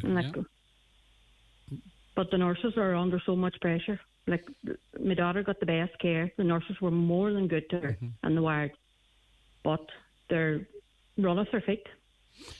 And something has to be seriously done, because it's not fair on patients sitting on hard seats for 24, 48 hours. And as you looked around, Majella, because again, a lot of people say the same stuff, did you look around and go, half the people shouldn't be in here? You know, in other words, that they shouldn't have been there. There was no need for them to be there. Or did you get the impression that everyone in there was there for a very good reason? Well, you see, my daughter, to look at her too, you didn't know that she was ill and needed medication. So everybody's like, you just don't have all broken bones. That's that and other. Like, 100%. There's a lot of hidden illnesses in your body. And we were talking then to the GPs about the reluctance for people to go into ED. I mean, obviously, if we needed to go into ED, we will go in. But if, God forbid, you were sat in front of you, the GP, and they said, right, we're going to have to refer you in, it's not an experience, you would never look forward to it. But can you understand why some people, particularly older people, go, I'm not going in? I can understand that 100%. Because they're sitting there in hard chairs. And, I mean, it's not right. I mean, don't get me wrong. If you're sitting out in the casualty department, people come round, you know, when you're on a patient in the cubicles, there's go round with tea, coffee, sandwiches and all, like a patient's are well looked about. But for an old person to go in there, or for anybody. Yeah, okay. I hope everything's okay, Majella. Obviously, it's your own daughter's private information. I'm not asking that, but I hope she's okay and you're okay. And thank you very much for sharing the story. No problem. Great. Okay, Thank you. Take care, Majella. Bye-bye. Thank you. 086 60 25,000, another very familiar story, unfortunately. If you want to get involved in that conversation and lend your voice, please do. 086 60 25,000. Heading towards the end of the show, but time for some more comments here. Well, what is going on in Letterkenny Hospital? So that's in response. That came in as we were talking about extra funding for hospitals. Hi, Greg. Don't think the average wage is 40 or 45,000 a year in Donegal. No, a few of you've made that point, and I'm pleased that I picked up on that early on. Does your commentator know what €12 will buy you today? One fish supper. This government is a complete joke. It's a budget for the rich and let the poor suffer once again. And there seems to be less for those on less, but that just seems to be a regular occurrence. On the matter of health, early intervention is the best, plus more cost-effective too. The longer our people are in the ED, the more complicated the reason they are there for will become, plus higher likelihood of them dying. The government seemingly doesn't care, especially about Donegal. Homelessness is the same as health. The earlier someone gets housed, the less psychological and physical health problems they will experience. But they say they feel, and it's just what they feel, the government don't care. Hi, Greg. Could you ask Pierce Doherty what Sinn Féin's policy is on inheritance tax? Would they scrap it? Well, we could try and get an answer to that for you. I don't know the answer off the top of my head. Hi, just wondering, why is Eamon Ryan not pushing to make all houses that have to be rebuilt because of mica eco-friendly? Is this not a great opportunity for the Green Party to help people out? One of the strangest elements of, and there are quite a few, of the defective concrete redress scheme is the fact that houses are to be built to older standards. It is, it's an odd one. The electricity payment of 150 doesn't even cover what this government did behind our backs. A link to the story on the dirty tricks that the government did, which of course is a link, and there's not much I can do to show you that because it is radio. Okay, listen, thank you so much for keeping us busy all day. I really do appreciate it. Anything we didn't get to, we'll carry on to the morning. But for me, Greg Hughes and Caroline Orr, who researched and produced, and Grace, who worked on the show with us today, have a lovely Wednesday. We're back tomorrow, Thursday. Stay tuned, though. John Bresson's coming up here on Highland Radio around the Northwest after the headlines at 12.